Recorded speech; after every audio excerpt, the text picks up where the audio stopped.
Everything okay, Wendy? No. No, she. Oh, sorry. Is she 3? She might be 3 or 2. Let's find out. Well, 2. 3 is the red one. There we go. Yeah. Yeah. 3. Okay. So can Wendy, you hear me? yeah. Yes. So Wendy, I'm gonna be loud, so you can turn your volume down, and I could keep my feed if because I have a I bought a separate volume control for How's this. that sound for you in your Yeah. ear? Sounds good. Good? Yeah. Okay. Thanks. All right, we good. Yeah, man. All right, Wendy, All right. we're good. Let me get some more light in here. So, Light it up. Let's Ashley. go.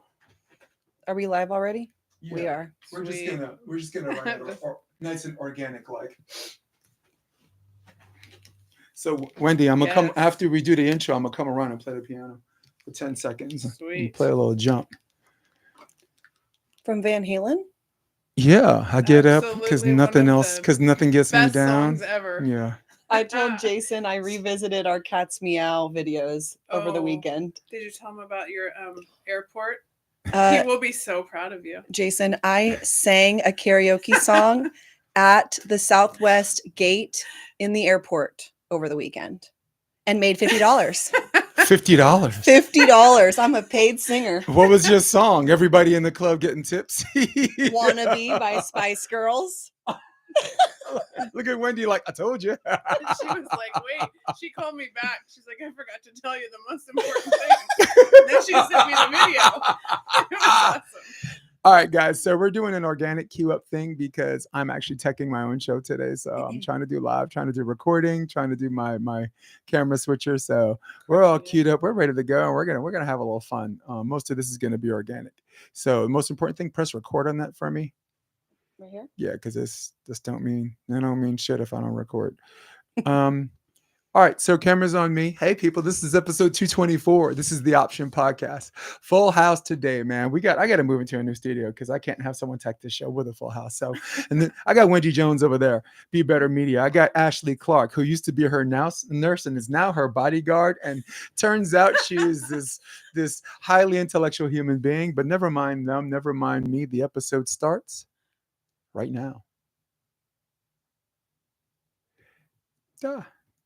How's that for sound? Oh, It's great. nice. What's up, Wendy? Hey, how's it going? What's up, Ashely? Hey. All right, so Ashely, stay there. I'm gonna go around because I just want people to lighten up a little bit. This is gonna be up and down episode, but I'm gonna take my headset off. Go around. Everybody's in for a real treat right now. Maybe I don't know. Maybe I suck at this. I've been inspired by Kelly. Right. Sorry. Like this. Let's go.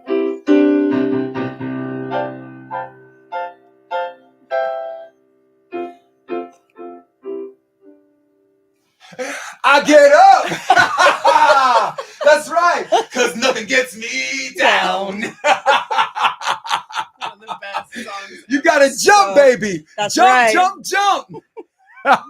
As I was saying, that girl on the camera is Ashely Clark. When you could just flick that door. Yeah. Flicking the door shut is Wendy Jones. Give us a little privacy. And I turn the AC on because this room, it could be boiling in here. Jason DeBiss, episode 224. The last 2 weeks from a social perspective and from a political perspective has been an absolute whirlwind. So you and I and Ashely, and we are going to bring everything up, bring everything down, keep this conversation grounded, honest, real. The cool thing is I'm not surrounded by haters like me, so it's really, really good.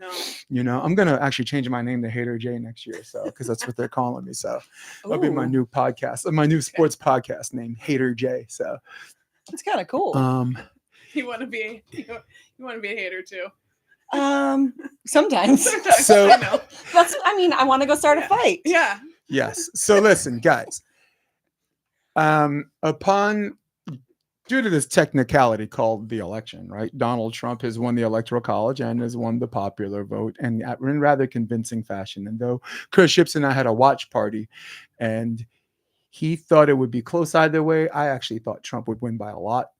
Chris brought up something very important. Like, he got a lot of electoral votes, but the states are really close. So for volleyball people, it's like winning in straight sets. On like 2 to 3 sets, we're like, 27, 25, right? But sweep in the classic sense of the term, unfortunately, remains whatever. And here's the deal: Kamala Harris is very, very disappointed. Right now, she was so disappointed. She called me and she says, "I have a video for you." All right. She says, "I want you to she says, I want to let my constituents know my sentiments, and I want to let all those Trump supporters know that's you. You're a secret Trump supporter, right? Or actually, I voted for Jill Stein." She's like, "Oh my God, that makes you even worse.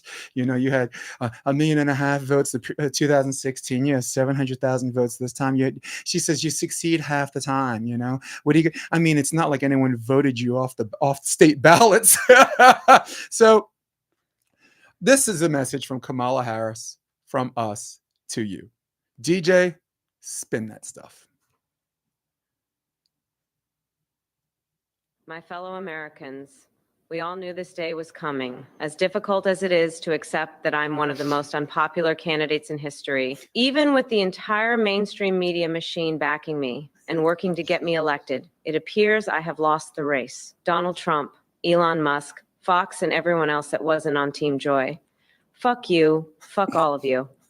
You motherfuckers just can't stand to see a strong Black and occasionally Indian woman succeed. How the fuck did I get 15 million less votes than that retard Joe Biden in 2020? And pardon my language, but everyone knows under a second Trump term, we're allowed to say retarded again. So get off my balls. But seriously, how the fuck did Joe get 15 million more votes than me? I'm starting to think maybe we did steal that election in 2020. No way his dusty ass did that much better than me. Shit, I barely got more votes than Hillary Clinton. And we've imported 50 million illegals since 2016. And you know they're all voting for me. As for what's next for me, I'm still in charge of this country until January 20th. You heard that right?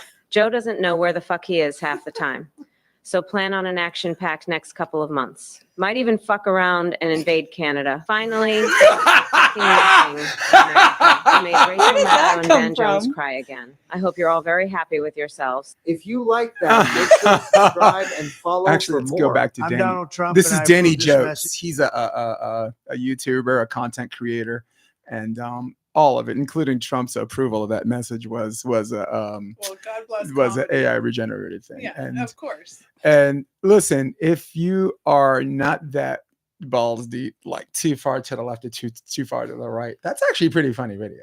Yes. Right? Like, Yeah. I mean, look, it ain't gonna be on SNL, right? Of course. And but then again, they haven't been funny for quite some time. And them actually not inviting Dave Chappelle, because he was supposed to be on the show post-election, they elected not to, really showed that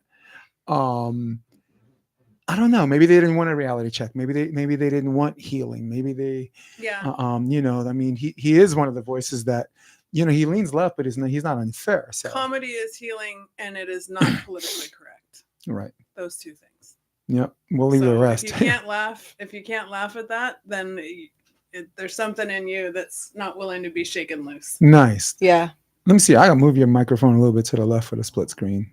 Ashley. Me? Actually, yeah, you can move a little bit. To my left or my Let's right? find out. Let's find out. Let's see what works. That way. Yeah, that way. And you can move the mic with you. Make sure it's as close to your mouth as yeah. Shh. Oh God. I know what's coming. Yes. It's almost like listening to a football game. That's a good one. Those reels are funny. You ever see like the football? Yes. I saw this thing on TikTok, right? And these girls are like falling asleep watching the game, and it's like looks like they're going for a small package, but you're gonna notice it because it's gonna come right in your face, and it's like, wow, they just blew up the play, man, and he was just right behind him and right on top of him, just letting them have it, and I'm just like, I've seen, and you see the girls that are like waking up like, yo, my man, My man. or is it our man? So in lieu of Kamala Harris's disappointment, I'm going to write a blog, and I'm also on Substack, but I have a lot of friends on Facebook, and I think I'm just going to write 10 reasons why I think she lost, hence why Trump won. But I'm not going to give all 10 reasons here, but I'll start this conversation by just giving us 3, right? And in the spirit of me talking to more than everybody else, I am going to limit myself to 60 seconds. So I have a 60-second clock. And it is right there. And that's it. There's Wendy's ready. Ashley's ready. We're ready. So these are not reason number 1, 2, and 3 in like order of importance, but I will say it like this. Starting my clock. And there's a horn sounds at the end. Well, Jones versus Stipe Miocic. That's the wrong one. That's the UFC. Number 1, election by selection. All right. This is a woman. If you saw the warning signs in 2019 and 2020, you never would have ran her. In 2019, 2020, she was the most financed candidate in the Democratic primary, and at the same time, got the least attention and the least traction. She didn't generate one single delegate, and Tulsi Gabbard actually knocked her the F out on her past. And so she did so poorly, they rewarded her by giving her the VP. You don't get to vote for a VP. They just say, congratulations, you're an agenda, right? You're an Avenger. And then from there, she gets a nomination for president that they threw out 17 million primary votes. That they said they weren't going to have primary, was going to whatever. And only in the end to say they had a primary, only in the end to throw away the votes. So election by selection. 2, Trump voters are not a monolith. All right. And maybe I'll need more time on this, and I'll finish with the second reason and then just let you guys go. There are different types of Trump voters. There are the MAGA people who are waving a flag. I saw a guy waving a flag for 5 hours straight, no lunch break at the pier, right? That's a type of person. There's a woman on Artesia, right? Yep. The Trump or whatever, and I go to her, and I didn't vote for Trump, but I could go to her, I could have a conversation. But there are people that are like, if you don't vote for Trump, you're terrible. And then there are people who voted for Biden, voted for the adults back in a room, and they were disappointed, and they wanted some kind of not monumental change, but it couldn't stay the same, right? Mm-hmm. That's Elon Musk, who by the way voted for Biden, right? Joe Rogan might have endorsed Trump, but again, we said off camera, he supports universal basic income. He supports same-sex marriage. He supports a woman's right to her body. So why would someone like that vote for Trump? Probably because he's the worst Republican ever, right? So Trump voters are not a monolith. You have Democrats that voted for Trump, right? RFK is a lifelong Democrat, but he wanted to see change, and he decided that there are some things he disagrees with Trump, but there are some things that he feels that are more important than his disagreements. And that's what politics should be. You disagree with someone on this, but we can get work done on that. And politics, and I'm going to give you the floor, Wendy, but politics tends to hold up people by saying, if you don't give me this, I'm not going to give you that. Right. So you're holding other people's policies hostage because you want yours, and the people that suffer, and the ones that suffer are the people. So that's a type of Trump voter. Right. Mm-hmm. And last but not least, the independent party. Not the independent party. Sorry, independents or third party, because the independence party is its own party. NPP, no party preference. Green Party people, libertarians, right? These people represent the majority of the country. They represent 37% on a bad day, 40% on a good day, and I don't know why people are blind to see. They determine every election. Period. Mm-hmm. Yeah. Period. Right. Yeah. I want to get into the Black vote and Latino vote, but I'm going to save that I'm going to land on this because I want to give you guys the floor by saying that they're not a monolith either. And there's a more humorous side to that. In fact, no, let me finish. That's my third reason. Guys, don't come up to Black people and say, if you vote for me, we're going to make weed legal. Okay. Black people are not a monolith. We don't associate Black people with weed or getting out of jail. Don't go to Latino people and say, hey, we're going to have open borders. Okay. Latinos are at least the third or fourth generation population in the United States. Latinos are not a monolith. All right. I mean, what are you going to do next? Hey, free watermelon Mondays to go with the Latino Taco Tuesdays. What next? You want the gay vote? 10% off of Vaseline? Stop fucking stereotyping people and stop addressing people universally as if these people are only one type of person. That's incredibly stupid, and how dare you? And for someone like Biden to say, if you ain't vote for me, you're gonna you ain't Black, or for Obama saying he's ashamed of the Black vote, you guys ain't coming up, man, fall back, because 82% of Black men voted for Hillary Clinton. All right, you didn't lose this election because of Black men and Black women. The worst you've ever done was 81%. It's not us. Fall back. Wendy, just take me through your thoughts on some of the election and some of your thought as the night was going on. You probably watched a little of the watch party too. Me and Chris Chips had. Go ahead, Wendy. Well, I think authenticity won. And we have been pandered to for the last 4 years. If you watch mainstream media, which you're watching people run like crazy away from their mainstream media, when you see the numbers dropping in 2016 on CNN, 13.3 million a night to down to 800,000 as of now. So, authenticity won, because the Harris campaign went out and pandered to whatever audience they were talking to. Nobody knew what she stood for. It doesn't make the population feel safe. What we've seen over the last 4 years, and with inflation and the border, that's enough to make people at least move towards independence and start critically thinking for themselves. Because it didn't feel good to be an American the last 4 years. It didn't feel good to not be able to speak up and speak your mind and have people understand that everyone's coming from a perspective. And to your point, not putting labels on people and assigning blame because a certain population represents. No one human being is the sum of one label. I don't care if it's LGBTQ, if it's, Black men, Black women, Hispanic vote. Like, they were forcing us into our silos, and nobody wants that. Like, the silent majority came out. What I was scared of was, we've been Americans, elections go back and forth every 4 to 8 years, right? And sometimes you win, sometimes you lose. The two things I was afraid of was that freedom of speech has been so corroded that we didn't have a chance for everyone to get their message out. To argue ideas. Yes. Mhm. Right. And the second thing was that the integrity of the ballot box has been violated that much. And I don't know where you go trying to explain the 15 million extra votes that went to Biden in 2020, but I'm not going to even care. no, but they're nobody's speaking to that. Like, there's something there. So I've gone to like an energetic feeling with politics. Like, does that feel right to me? And you can, if you're courageous and you have the ability to ask yourself, maybe I could be wrong, you'll feel into something. It'll feel right or it'll feel wrong. But Wendy, Mhm. Wendy, you're just asking a question here, all right? Again, Trump voters, or the people that supported Trump, are not a monolith. There are a group of Trump voters that are so conspiratorial written. They're actually sold in 2024 that the Democrats stole New York and California, right? There's gonna be people. There's gonna be people out there that are so far gone that are like, wait, we didn't get New York. come on.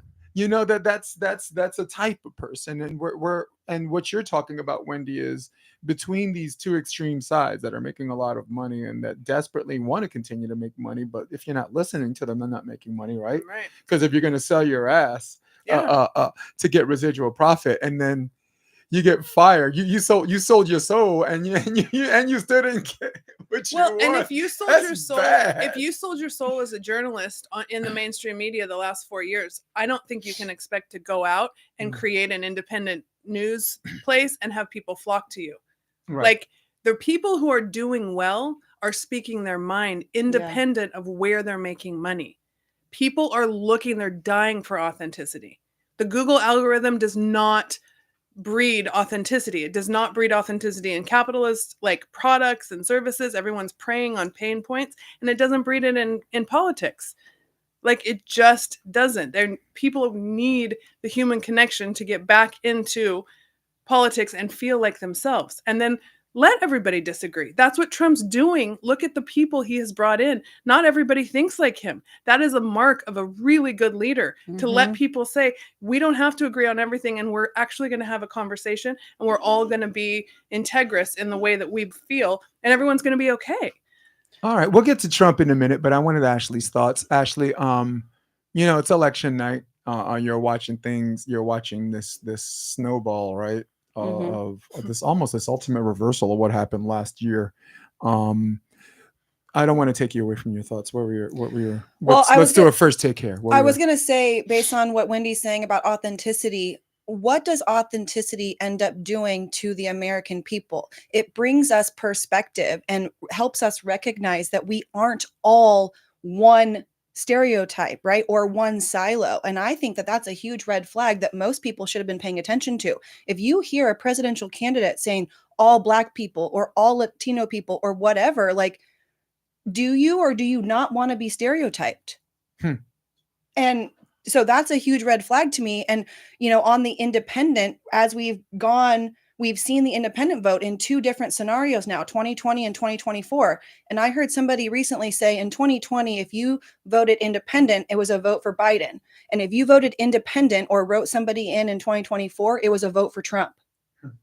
And I think that dichotomy has shifted again, because all the things you guys have already said, right? We want authenticity. We want freedom in our media. We want people to have perspective and be able to relate on topics that, sometimes they're uncomfortable. Right. Some of this stuff is uncomfortable, and some of it we just have to agree to disagree based on our own life experience and our perspectives. And it's just that. That's I agree in a sense that voter shaming people is not the way to go, right? Gaslighting people because of who you decided to vote for is not the way to go. no. It's not saying you're throwing away your vote, or if you vote for this person, it means you're on that guy's side to begin Right. with. Is not someone's way to tell you that you want their vote. It's not my way of saying I want your vote, right? And that's not how you fight for someone's votes, which is exactly where I'm going with this, Wendy. This whole notion that I owe someone my vote, or like my vote was theirs, and I somehow took my vote that belonged to them, and walked away with it, is asinine, and that's a 10, and that's a 12, right? Yeah. And I think that's where independent voters need to take that. I think independent voters, if they're voting for someone, they're voting their conscience, and voting your conscience is not a bad thing. No. And for the people who are saying they're throwing away their vote, I want you to consider two things. You forcing yourself to pick a party.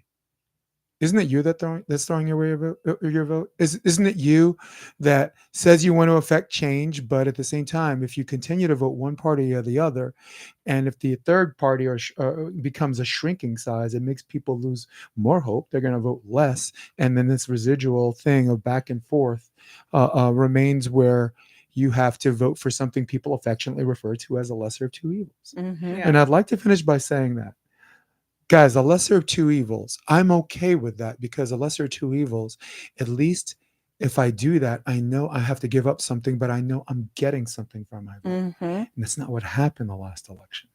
No. I voted for Biden. Biden ran on a platform of wiping student debt clean and having a livable wage. Those were his two main platforms. That doesn't happen when inflation is what it is. Right. You can't keep up. Well, he tried an executive order under the HEROES Act, which the Supreme Court, like anyone that's ever studied political science, know the Supreme Court would shoot it down. Okay. But if he did an executive order under the Higher Education Act, he could have wiped student debt clean via executive order. He's not, even if he's old and stupid, the people that work for him are smart enough to know that if he did it that way, it would have been done. But if he did it that way, he would have created political enemies. And also, if he does it under the HEROES Act, he saves face with his party saying he tried, which anyone, again, I'm not this advanced degree person, this highly intellectual person.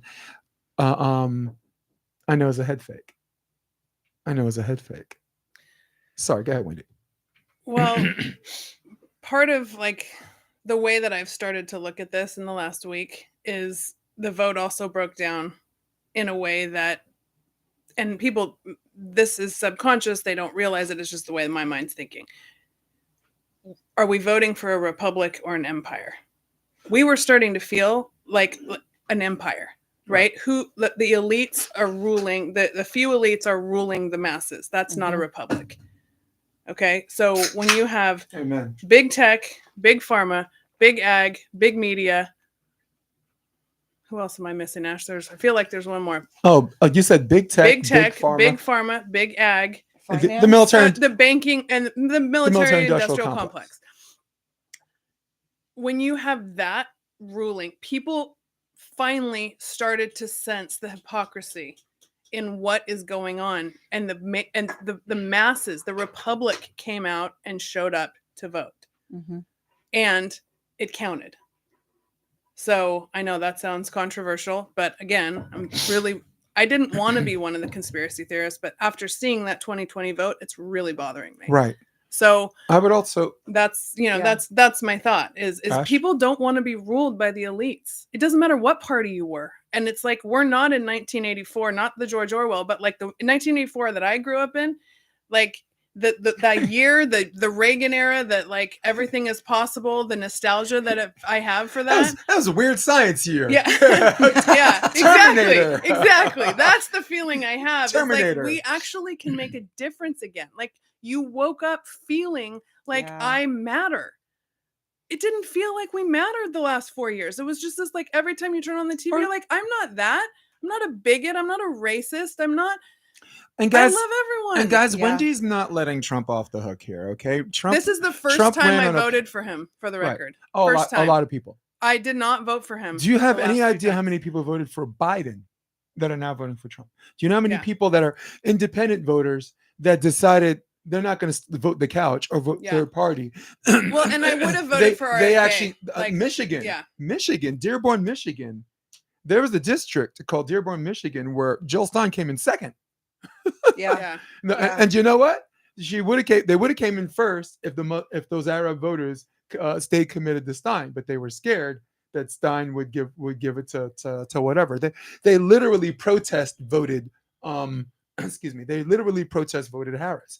Now, I just want to say something. Wendy is not supporting Trump blindly or unconditionally. In 2000, this man ran to build a wall and said Mexico was going to pay for it. I mean, that was his platform. All right, and we decided, he ran against one of the most qualified but least trustworthy candidates in Hillary Clinton. Very, very honestly, people call her dumb, very bright mind. And when you consider who ran this time, you know better. You can't even put her and Harris in the same sentence, No. right? Better women than Harris tried to beat Trump. That was the point I was trying to make. Yeah. So, Ashely, Wendy's not going into this election blindly because we were promised a wall and the wall didn't happen, right? In 2000, we were promised education, some kind of education reform or some kind of, or a livable wage. And that didn't happen, right? They couldn't even pass a voting rights bill, right? Mhm. For the ID thing. So Have you your thoughts on the platforms that Trump and Harris and Biden runs and what's promised and your why, I guess. My I mean, you don't have to why- tell me who you voted for. But this, I mean, coming into this conversation, no one knew who we voted for because of the way we speak about the elections. Like Wendy had to tell you she voted for Trump. I had no idea she voted for Trump. I didn't know that either. Even though defending Trump makes the weak-minded make Right. them think, oh, you must be a Trump supporter, right? So there are Right. intellectually lazy people that might make that a logical leap, Right. or logical leap. Well, Sorry, go ahead. for the record, I agree with Wendy. Like RFK Jr., I feel like was one of the best candidates to be put on the ballot. However, once he kind of walked away from the race, or And the media didn't give him a chance to be part of the race. He also there's got that. sued off the ballots. He Oh. got sued out. I'll tell you. Yeah, you have a yeah, thought, but I want yeah. you to finish what you're saying. But then I go the lesser of two evils, and I also go looking at the numbers, I'm lower middle class, and I feel like I'm being squeezed, even though I work my butt off 4 different jobs, and so for me, I just feel like, and me and my sister have talked about this, you look at the history of our government, and it seems as though the Democratic Party has had more power in the House, Senate, and presidency at one time, more often in the last 40 to 50 years than the GOP. So when I'm feeling this way, and it's a snowball effect as the years go on, and as these policies and these institutions go into place, it's like, where are we going to stop the bleeding? And so for me, that's why my vote went to Trump, because I think we need to stop the bleeding in a lot of areas. And even if whether you believe he can or he can't, the people that voted for Trump because they conceded in their mind that things can't stay the same, right? They knew in their heart of hearts that if Harris won, 2 things were going to happen. 1, either something worse, or 2, nothing at all, right? Yeah. Yes. For the public, for all of the major news networks, this includes Fox, to gaslight us and say inflation is better, right? Or and that it's all in our minds. That appealed to the average voter. Yeah. Now, they might be right on the numbers, but if you're taking the numbers as a whole, meaning, Ferraris are $50,000 cheaper, right? But grocery prices are up 22%, right? It's gonna seem like the economy's better, right? Yeah, and let me just interrupt you really quickly. Please. One of the things that I'm hearing as a rhetoric to that is, well, what about the tariffs that Trump's going to put into place? And I go, have you not experienced the 20 to 40% inflation that we've already experienced in 40 years? Like, if that's the move that's going to increase our cost of living, but we know why, because it's front and center, then we have two choices. We can either pay the inflated costs or the tariff costs, or guess what? We manufacture and buy at home.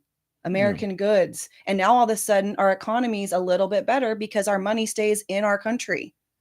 Yeah, and the problem is I think they preyed on the stupidity of voters, but you know what happened? The working class, the people who don't go to college, started doing their own research. It's called reading, right? And some of them are reading things that are misleading them, and some of them are reading things that make sense. Because when someone belittles you and says, "Hey, I'm just spitting facts here," how Chappelle's like, "Facts don't care about your feelings." It doesn't matter what your feelings. The facts say this. The facts say inflation is this and that and this. Then all of a sudden, if you don't believe them, you start doing your own research. And anyone, even if you read on an 11th grade level, right? You know that the price of groceries went up 22%. You know that the price of gas went up exponentially. I'm going to be conservative and say 10%. You know that the price of education can lead you to bankruptcy. I mean, in the past, dying in America used to be the most expensive thing you do. Now, just putting your kids through college. Yeah. Might make you get on the pole. And what kind of education are they giving them? Right. There's that. On the pole. I yeah. I mean, someone's swinging on a pole trying to figure out how to diversify their portfolio, man. That is an educated person, man. I say, and in that respect, I say dance. No, you're better dance, off, my man, or lady, better off dance. in the crypto market. So, Ashely, what I was saying before was that when RFK was running, he was sued off the ballot in New York State and 3 other states, and because of paperwork. So when he realized that he couldn't even run in his own home state and had no chance of winning, that's when he dropped out of the race. And as he continued to be gaslighted, not being provided by security, for the Secret Service, right? These things said, I'm leaving the Democratic Party. And even though I don't think he joined the Republican Party, Tulsi Gabbard did. This is an election where there are people who are still Democrats that voted Republican. So for the people who were scared that the majority of this country became Republican, they didn't become Republican. They did something called a one-off. One of my favorite activists, right? She's a socialist, Sabrina Salvati. She voted Green. She voted Jill Stein. She's not Green Party. No one would ever accuse her of being Green. Because she voted for Jill Stein, right? Elon Musk voted for Joe Biden in 2020, and especially in this climate, no one would ever accuse Joe Biden of being of Elon Musk being a Democrat, right? He's an independent, right? So I think people just have to spend the next 4 years listening to each other. And so far, 2 weeks have gone by. We're in our second week. I wanted to give it, or is it 1 week? Just a week and a day. It's a week, not even a week. All we've heard is the blame game, guys. All we've heard is the blame game. And we're going to explore one of those issues of the blame game. But is this anything you guys want to opine on? But I wanted to let you know that about RFK, because he was one of the people I supported, because my biggest political ideology is free speech and anti-war. Trying to get us the heck out of Ukraine, I'm cool with that. Trying to get us out of regime changing wars, I'll vote for Gabbard in a heartbeat, right? Although everyone was very quiet on Israel, meaning because if you oppose Israel and you're running for office, that's a death sentence. So even if you oppose to what they're doing, you ain't gonna say it out loud. You're not gonna win. Because AIPAC, which in my opinion should be registered as a foreign agent, contributes money to people's campaign, and when they get elected, they're gonna want something in return. American Israel Political Action Committee, right? And you know what? If they offer you 50 grand and you're like, man, you got to do better than that. You know what they do? They take the 50 or maybe even chop it down to 40, give it to your opponent that might run against you for less. And now all of a sudden you're taking less money because you don't want it to for their opponent, and then they own you. And how we're talking about Russia, right? And you have someone, and the biggest recipient of AIPAC was Kamala Harris and Joe Biden. It's just wild. The disingenuous nature of politics is being, the light has been turned on. Right. Yep. And people are sick of it. They have to be turned on. Yeah. We were going to fall apart as a country. Okay. We were falling apart in front of our eyes. That's what felt so bad. And this changed things. Ashely, we went through a list of people that backed Harris. All right. Mm-hmm. They decided not to have a primary. And I thought, I have a conspiracy theory. And mind you, this is a guy who voted for Obama twice, and I voted for Biden in 2020. So I just like to disclaimer that so people don't have to have different projections of who I am, except a guy who can't hold his soda.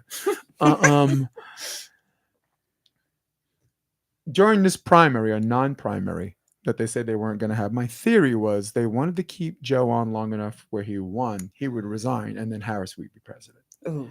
But what happened was, which is someone no one thought about, right? What happened was they couldn't hide the fact that Joe Biden was not the Joe Biden I loved in 2012.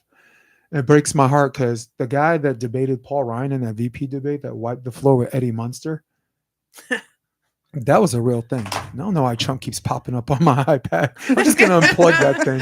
I hear what you're saying. Yeah, you got both ears. Good for you. So between Mike Tyson and Donald Trump, man, I'm a dead man. But who's fighting this weekend? Yeah. No, but my conspiracy theory was that they wanted to keep Biden on because Biden, the one thing, no matter where his cognitive ability was, the one thing he said that he stuck with, that everyone agreed with, he says, I'm the only guy that can beat Trump. And I actually believe that. Because in 2020, we saw symptoms, Wendy. We saw symptoms. Oh, sure. Of the decline. Oh, completely. And you and I were on this Yeah. on this very show. Yeah. Actually, I'm going to go to the both of you. We on this very show. I said I would rather, even this version of him is better than Trump. That was what I said in 2020. So before anyone gets anything twisted and say I'm a conspiracy nut or whatever, which I am, by the way, I am. Mm-hmm. But that was my theory of what was going to happen. Yeah. So, but it took one debate for everyone who was defending him. Yeah. All the doctors, by the way. Oh, he's spry. He has he has a 40-year-old, a brain of a 40-year-old, right? He's this energetic person. And no, everybody was saying that. And as soon as they went to Harris and said, congratulations, you're an Avenger, right? Election by selection. Then we got to see a little bit more candidness because they had to have a reason why he pulled out. I don't want to have to feel bad for my president. Okay. I want my president to be a big, strong force in the world for good. Yeah. Now I don't have to agree with everything, but like my heart went out to him, and I looked, if I was the guy's wife, I'd be like, no, sorry, honey, it's been a good run. We're done with this. Mm-hmm. I've actually taken issue from a personal standpoint. Like, who the heck is around him that's allowing this to go forward? And then it makes you question what's the power structure around the man who gave, whether you agree with his politics or not, his entire life to public service. Yeah. And then we can go down the road of like what public service should be versus what they're making, what they're doing. Like there's so many things that need to be reformed, but the man was not fit to serve. But actually, really quickly, I just want to point out too, like, the emotional piece of everything that we've seen in the last 4 years. I would ask people, like, are you voting emotionally, or are you voting like intellectually and based on what your life goals and what you want your life to look like? Because that's why I voted the way I did, because I don't like the way that my life has been going based on the pressure I feel from society and culture. And so, I just think a lot of people are very emotionally charged and they're afraid of a lot of things, and that's fine. I respect that. And I feel for you on some level, but also, what are you really afraid of? in life. Like, because if I can't buy groceries and put a roof over my head because inflation's so high, like, I'm not living. Yeah. I'm surviving. And they, you know what? And the DNC in their incompetence and all of the things that they missed, they were right about one thing. They accused voters of just shutting their ears and shutting their eyes and going to the ballot box and voting, that they Yeah. didn't want to hear anything. And what they were right about is they didn't want to hear anything from them, because what they were saying, Ashely, were things that didn't, like you said, pertain to their immediate nature. Right. What does somebody insulting Puerto Ricans or Puerto Rico have to do with me living check to check? I'm a car accident or a medical emergency away from being in debt, Mhm. right? But at least your feelings are not hurt, Right. right? Yeah. You know, and I didn't mean to bring up the Puerto Rican thing, because to me, that whole thing was a disappointment. First of all, Tony Hinchcliffe, who's a political roaster, you don't do that you don't do that at a rally. Like, if you're a roaster, and Joe Rogan, by the way, warned him. Rogan said, he told Rogan the joke, and Rogan's like, don't do that. You know why? Because Rogan actually did a comedy bit in front of Wall Street guys, and he said, I felt like the least funny guy in the room. he's like, dude, our sphere where we're allowed to work as comedians, and we can tell jokes, and we're in this environment where we can all laugh together, right? Like Chappelle said. Yeah. That was stupid. So you're saying people, if you show up to a comedy show, be prepared to get it. But if Yes. you're outside of that, Like the Tom Brady roast? then yeah. Tom Yeah, Brady okay. roast? Yeah. Everybody was ready for that, including Tom Brady. Yes. And also, when you're roasting people, roasting people involves punching up, right? Yeah. If you look at Puerto Ricans or Yes. Latinos as a marginalized class, and you say there's a floating island of garbage, right? You're punching down. So that joke failed in that respect, right? Sorry, Republicans, but you failed. But I'm just getting started, and I'm giving myself a minute, because I was the only one that said I'm going to commit myself to a minute, so you guys can talk. You guys can talk as much as you want, but me, 60 seconds. All right, that's how this works. Tony Hinchcliffe, Madison Square Garden, a political roaster, made a joke about I saw a floating island of garbage, and then realized it was Puerto Rico. Ha ha ha! But everyone in the crowd showed their worth, and they went, ugh, ugh. And everybody's saying that everyone in that room laughed at that joke is lying there behind them, because there are people in Madison Square Garden who was like, that didn't land. And if you're from New York, he could have said that about Staten Island, and that joke would have landed, because Staten Island is literally used to be a landfill, right? And by the way, Staten Island, yuck. Okay, the only good thing that came out of you guys is the Wu-Tang Clan. Yes, I said it. Shaolin. So now that's what everyone paid attention to. Now, this is what disappointed me about the Democratic and Republican Party. Rudy Giuliani said that Palestinians are terrorists at age 2. And nobody said a thing. Sorry, that's my horn. Nobody said anything. This man went there and said, we're going to end the war in the Middle East because Palestinians are basically terrorists at age 2. You're talking to me about Puerto Rico or Puerto Ricans or Puerto Rico being this floating island of garbage in the middle of New York City, where there are more Puerto Ricans in New York than there are in San Juan. That's a statistical fact. They can easily just tell Trump, screw you, and life goes on. Not this, oh, you hurt us and you depressed us, even though punching down is not how roasting works. That's where Hinchcliffe failed. Right. But where the Republicans failed and where the Democrats failed. The Democrats could have easily called out something more extreme, but they wouldn't do it because they're part of the same fucking party. They're part of the same fucking opinion. They believe Palestinians are terrorists at age 2. You know what I'm saying? Except Rokan and except certain people who got sent. The only people that pushed against that got censured. Jamal Bowman is out, lost his primary. And Wendy, this is the broader point you were talking about. Yeah. Integrity. If you're voting because you're worried about yourself and you're worried about your family, vote that way, because at the end of the day, these people say we're for this issue, we're fighting for you for this issue, but they're not. Yeah. Yep. Do we want to get started about women? Sure. Go for it. All right, I'll start first, because what I say is going to inspire you to say something. Let's go. Saying that you didn't vote for Kamala Harris because she is a woman is absolutely ridiculous for 2 reasons. One, take that statistic of every man that wouldn't vote for her because she's a woman. and vector that statistic for every woman that voted for her because she's a woman. Thank you. And that's a stat that nobody's talking about. And if you look at that stat, and I'm being conservative here, call it a wash. All right. 2, and this is where I want to go around the table. We can go until we stop. Think of a woman that you would vote for president of the United States. I'll start first. I'm not going to take yours. How about this? Don't take mine. I'll either. take one that neither one gonna- of you are going to say. Ready?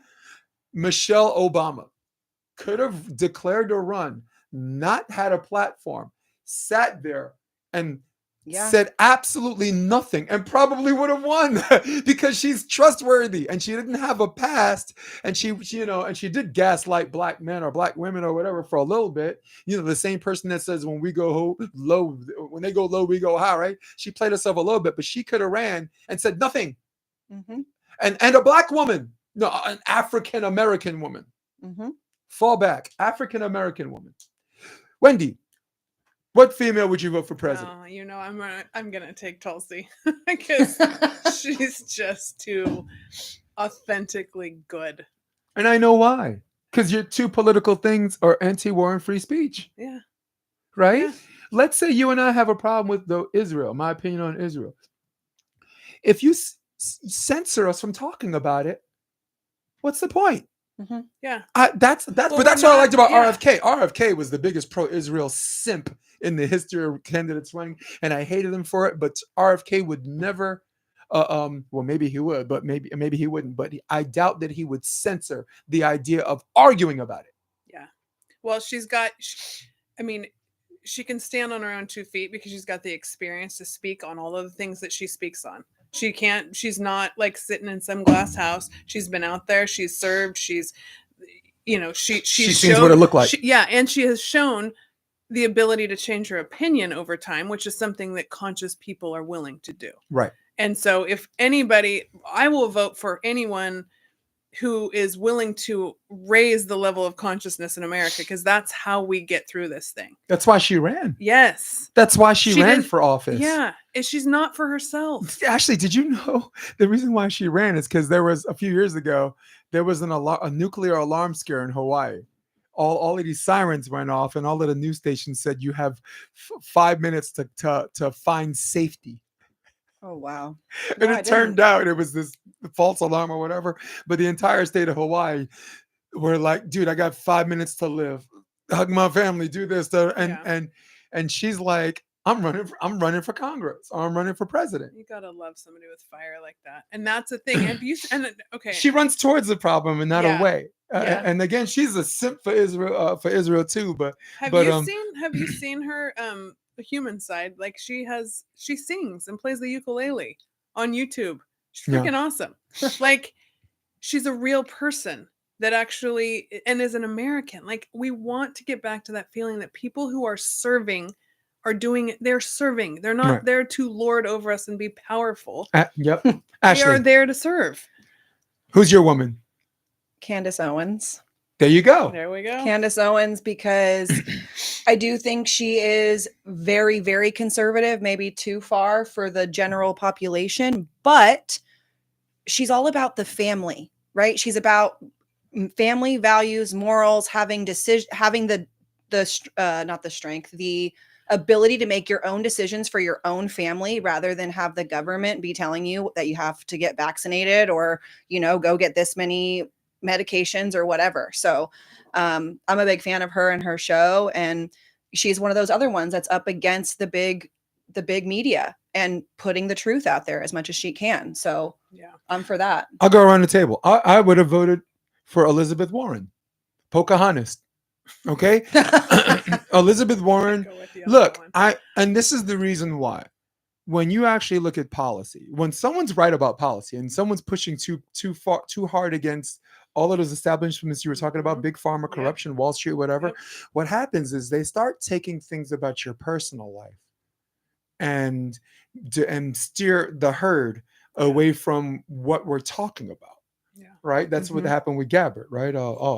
She was indoctrinated as a child, or Liz Warren lied about being Indian on her, whatever, which I think is one of the stupider things you do in your life. But in regards to busting at Wall Street, in regards to Mhm. ending corruption, it all sounds like good things. Mhm. You understand what I'm saying? Like Candace Owens, right? Yeah.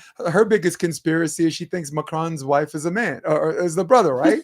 and you know what? And if someone wants to use that as a straw man fallacy and say that's who she's about and forget everything else, it's very, very easy to look Yeah. at someone's worst moments. And again, as Wendy was trying to ascertain, politically steer people away.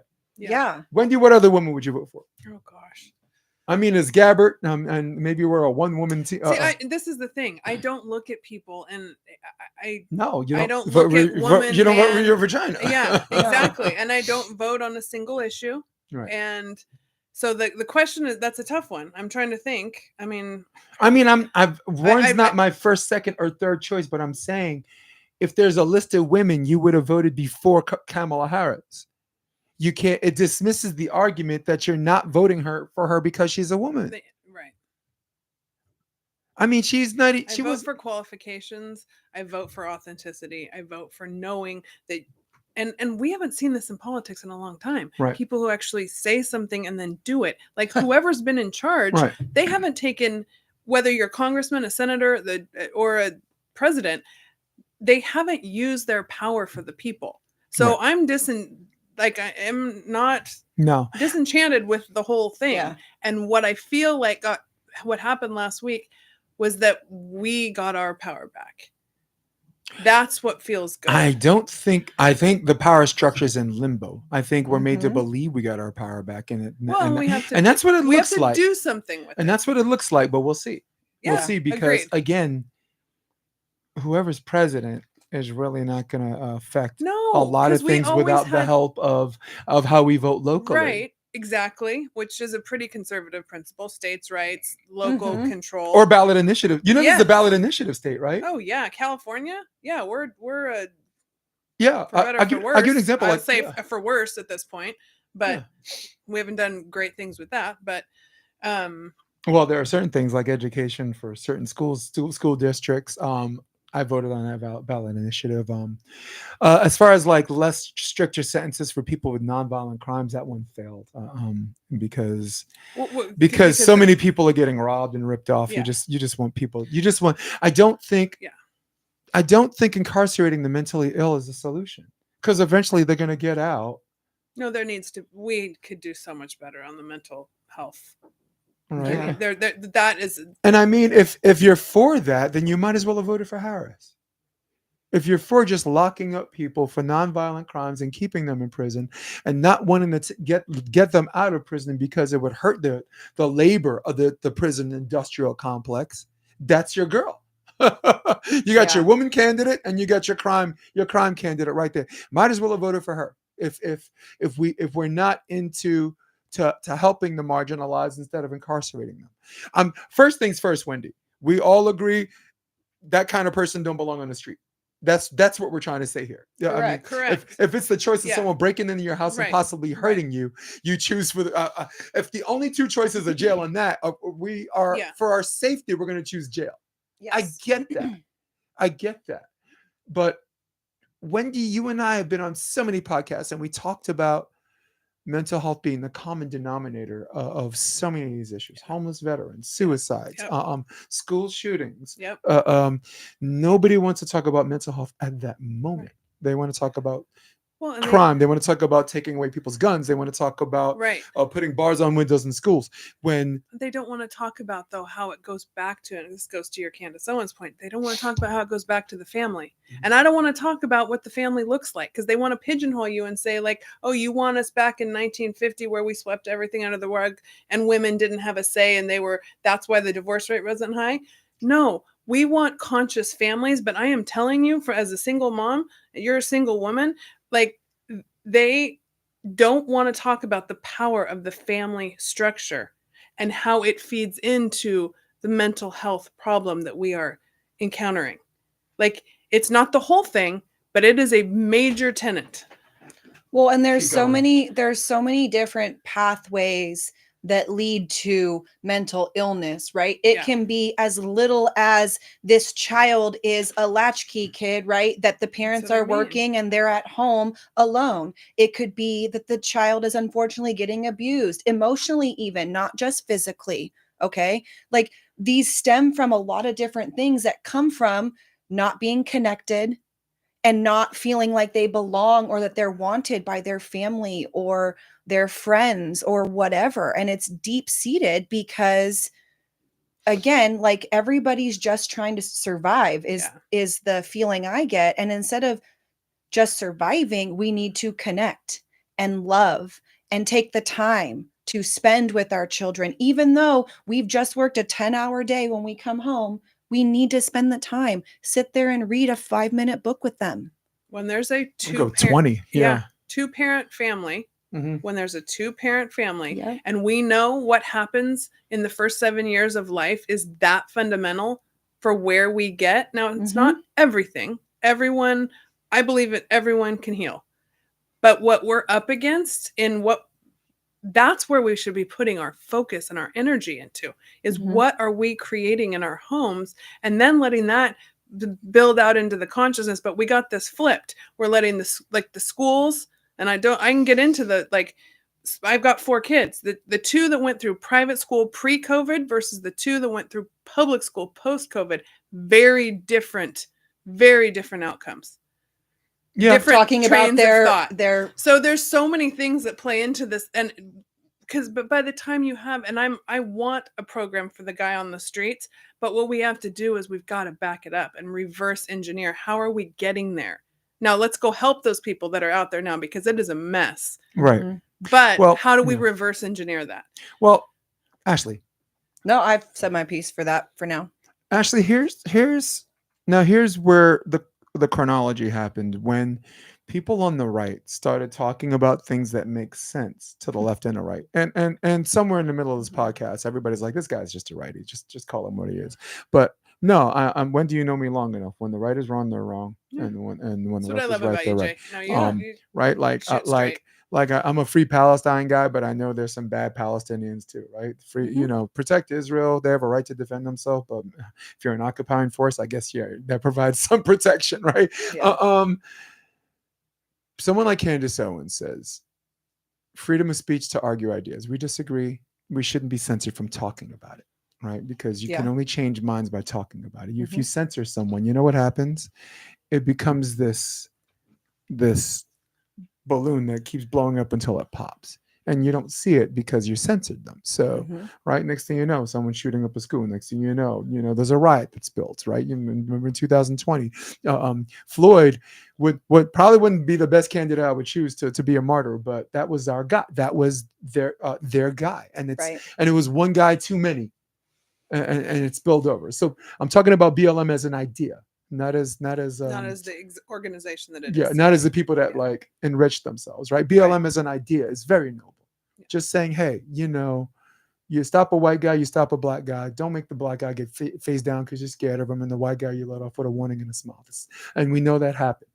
And I take exception to everybody saying no, that doesn't happen, right? No, it happens. If you cooperate, you wouldn't get shot. No, there are people that cooperate, they get shot. So and the idea. Right?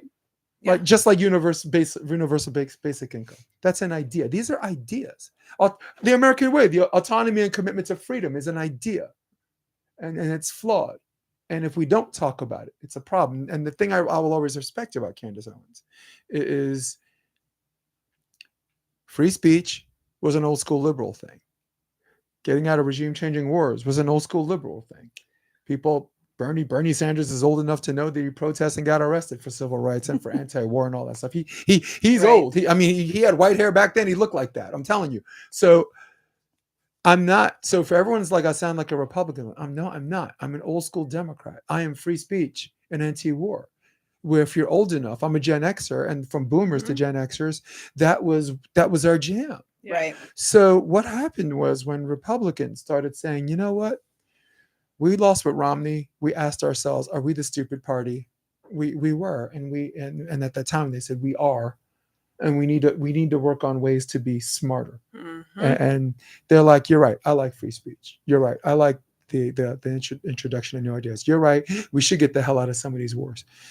Enter a woman's right to her body. Mhm. Can I which I has been add the biggest weaponization. I'm going to finish this sentence. It's been the biggest weaponization, in which the DNC and Kamala Harris found their platform to run on. Go ahead. I just want to finish one thing. I want to add to your sentiment on the free speech, right? It's not really even about having the independent media so that we can change people's minds. It's about getting to an understanding of why people think the way that they are, right? So the more we talk about things, the more we can understand. I understand where you're at. I may Yeah. disagree, but I still understand it more because we're able to dialogue in a calm, cool, respectful manner, and still be friends regardless of how we feel about certain topics. And so that key of understanding each other, I think, and to that point, I've seen a lot of influencers that are tackling this topic. They're trying really hard to stay grounded in the understanding of both sides, right? So continuing on to, woman's right to her body. And Wendy, your generation, like the daughter you have right now, her age, that girl in school, they're doing the damn thing. I am so proud of that generation. Like the millennials were probably the members of the worst generation ever. But like the girl, Thank you for that. the kids that, well, you're the last. I mean, you survived it somehow, and I'm glad I'm you're on here You're with on the us. front end. Yeah. You're on the front end. Yeah. No, but like people like your daughter, people like your son Luke, like that age group, Mhm. peaceful protests, having their voice be heard. You know what I'm saying? And you disagree with a lot of things with your daughter, or whatever. But Not really. maybe not, or not, No. right? I shouldn't be speaking for you, Yeah. but my point is them out there doing the damn thing What and I just don't- being politically aware. I'm very, very proud of this age demographic. I would agree. I also feel like they're being forced into extremist camps, and that we have to really goes back to the conversations that you might as a parent be afraid to have. I know I have been, because that's part of what I was talking about. And in the two younger kids I have that going through the public education system, and there's only so many hours in the day, right? I mean, Right. everybody's day is full. Where they think they are being put is an extreme liberal and an extreme conservative, Right. because there's safety in that at that age. Well, it's safety in being part of a Right? gang. You gotta belong, right? And if you don't, what we need to show them, and by having the conversations in our homes, and I need to do more of this, is become a critical thinker. Become someone that can listen more than you talk. Become someone that can say, maybe I'm wrong, maybe I need to look into that a little more. And that I don't think is being done in schools. Mm-mm. And I do think these kids, they are a passionate generation, and they're really freaking smart. Right. But it's a scary place, because when they never, like when you're fed bite-sized pieces of information 24 hours a day, like how do you have the emotional regulation to sink deeper and listen to some long form content, whether it's something, like I love the way you mix humor into this, Jay. I think this is great for younger audiences, because they're ready for, like, you can't shock them. Like they've seen and heard everything, but they need to be able to come down enough to think. And I don't think that the education system is teaching them to think, higher education or high school. Like, it's not good. Well, and we also have to pay attention to, providing them a way to find the information, right? Like we have so much at our fingertips now, whether it's Google or Instagram or TikTok or Chat GPT, and they just go and they take everything for face value. And again, like you can pay for one of those top spots. So if I Google something and I go and I click the top thing, bet your butt they're probably paying to have that top spot, and I'm getting whatever information they want me to have. And I think that's the same thing. So when we talk about the public education system not teaching critical thinking or not teaching how to go research correctly, like the algorithm just feeding you what you know, right. like more of what you already think, versus something that, what if we had something that crossed, like, okay, I just Googled this article, I want to see something on the other side. I want the next thing that you send me to be something from the opposite perspective. Yeah. At some point, Wendy and Ashely, you these extremist groups And I use extremists in just a light term, not ain't nobody trying to blow up the government. I mean, just extreme thought, right? Yeah. Taking these one or two major issues and being politically and socially intolerant to anyone who disagrees with that, right? Yeah. If you desperately want to be part of a gang, it's no surprise that at some point you'll behave like a gangster, Right. Yeah. right?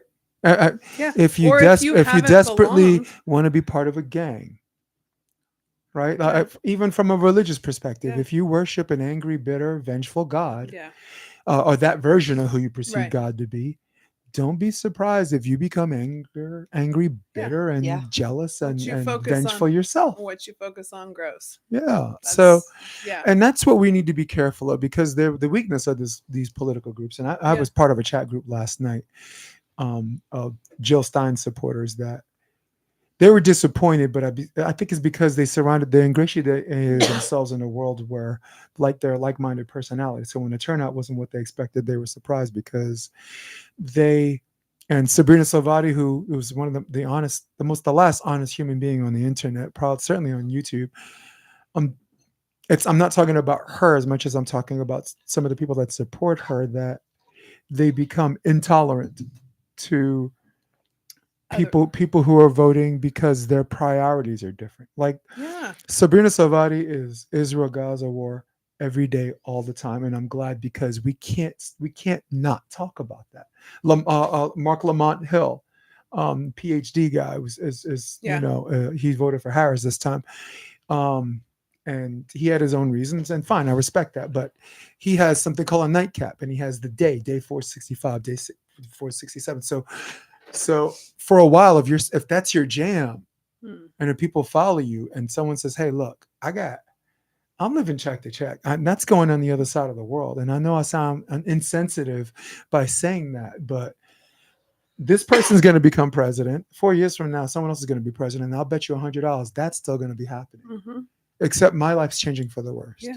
My family's changing. Better. My right? friends, yeah. my friends, the people who voted against you and for you, their lives are changing for the worst. Right. So it is not a sin, a social or political sin to say we have other fish to fry. Yeah. Yes. Right. Yeah. And this is where I thought the Democratic Party failed in this their whatever. Their big. What was the biggest? I mean, she didn't have much of a platform to run on, but what was her biggest platform? What was it? Not Trump. Abortion. Well, no, existential threat. Yeah. If it's Trump, abortion, no. If it's existential threat against Trump, you're going to do that. They did that for 3 elections in a row, and they won half the time. Right. Yep. All right.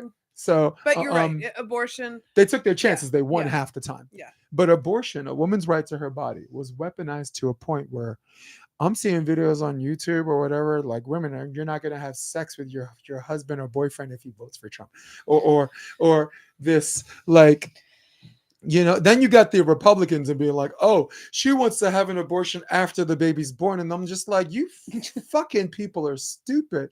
Oh, here's the video. I'm like, okay, 350 million people, right? Most of them are women. You find your one. That's what you're going to go with to say why you're voting against Harris. You're a fucking idiot too. You're right. The Trump voter that's like a woman.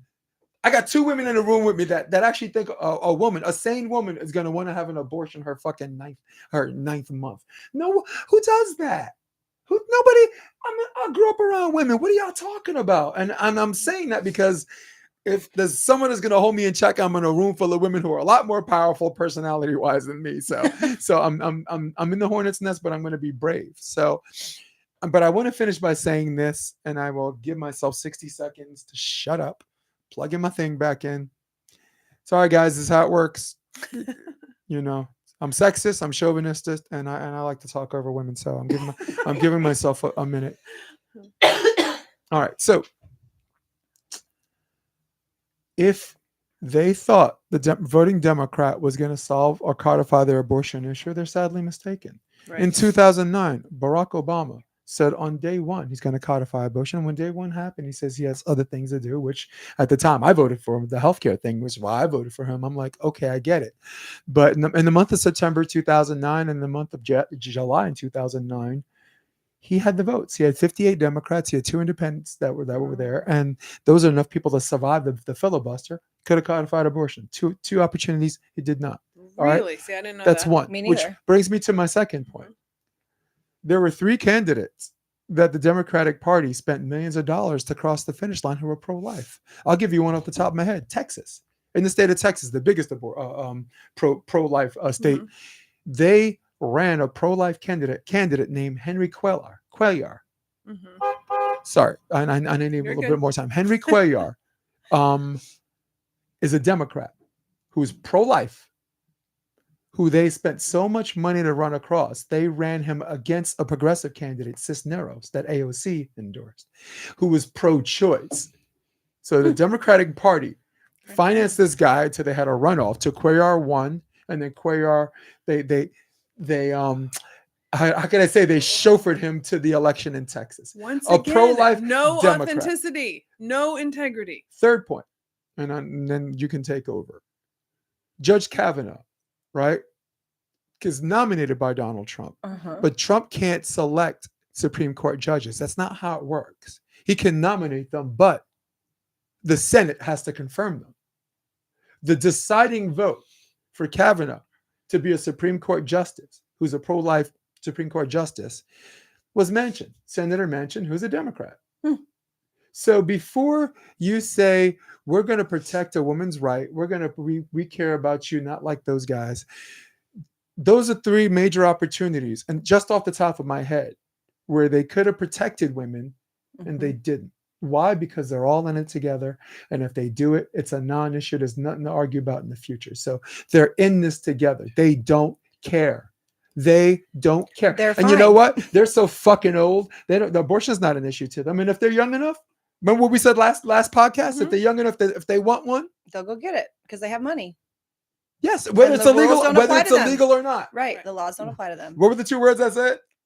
They're They're fine. fine. And I wanted to land on that. And thanks for giving me the extra time to make my 3 points. But I did want to cite that the vice president would have been a tiebreaker. Pence would have probably decided that anyway for Kavanaugh. But that's not the point. The point is, if you're a Democrat, history has to go back and say that you're on the right side of history on this. You have to be on the right side of history to say, I promise you this. Because if you don't, you're the fox. When there's the wolf and the fox. You're the wolf they already know who he is, but you're the fox showing your teeth, and the teeth looks like a smile. And then when you get a little closer, you bite people's fucking hand off. So this is why I don't prescribe it. This is why voters, they weren't saying they don't care about women. 2/3 of the population. There's always going to be more women voters than men, right? And right. So anyway, and even though men voted more heavily for Trump doesn't win this election without women. Yep. No. Right. Well, that's Correct. not true. Sorry. No. So 2 points on this. One, Trump came out in early October on X and said, I will never be in favor of a constitutional ban on abortion. He said, I stand in with I am pro mince my words. I am pro-choice. Pro-choice. Yeah, because nobody's pro-abortion. Right? Yeah, exactly. I'm and in the three, life of the mother. Right. I'm botching this. But he's the Incest, rape, and life of the mother. He said, I'm anti late term abortion, which most people are. Yeah. And that most was countries have in that. early October. The UK has that. It's unequivocal. I wish I could. It's unequivocal what he said on this. It did not get airtime except on X. Okay, so there's that. He tried to put that to rest, and if you watch the video, it does put it to rest. But it was not run through the mainstream media. It did not make it out there. And I lost my second point, Ash. On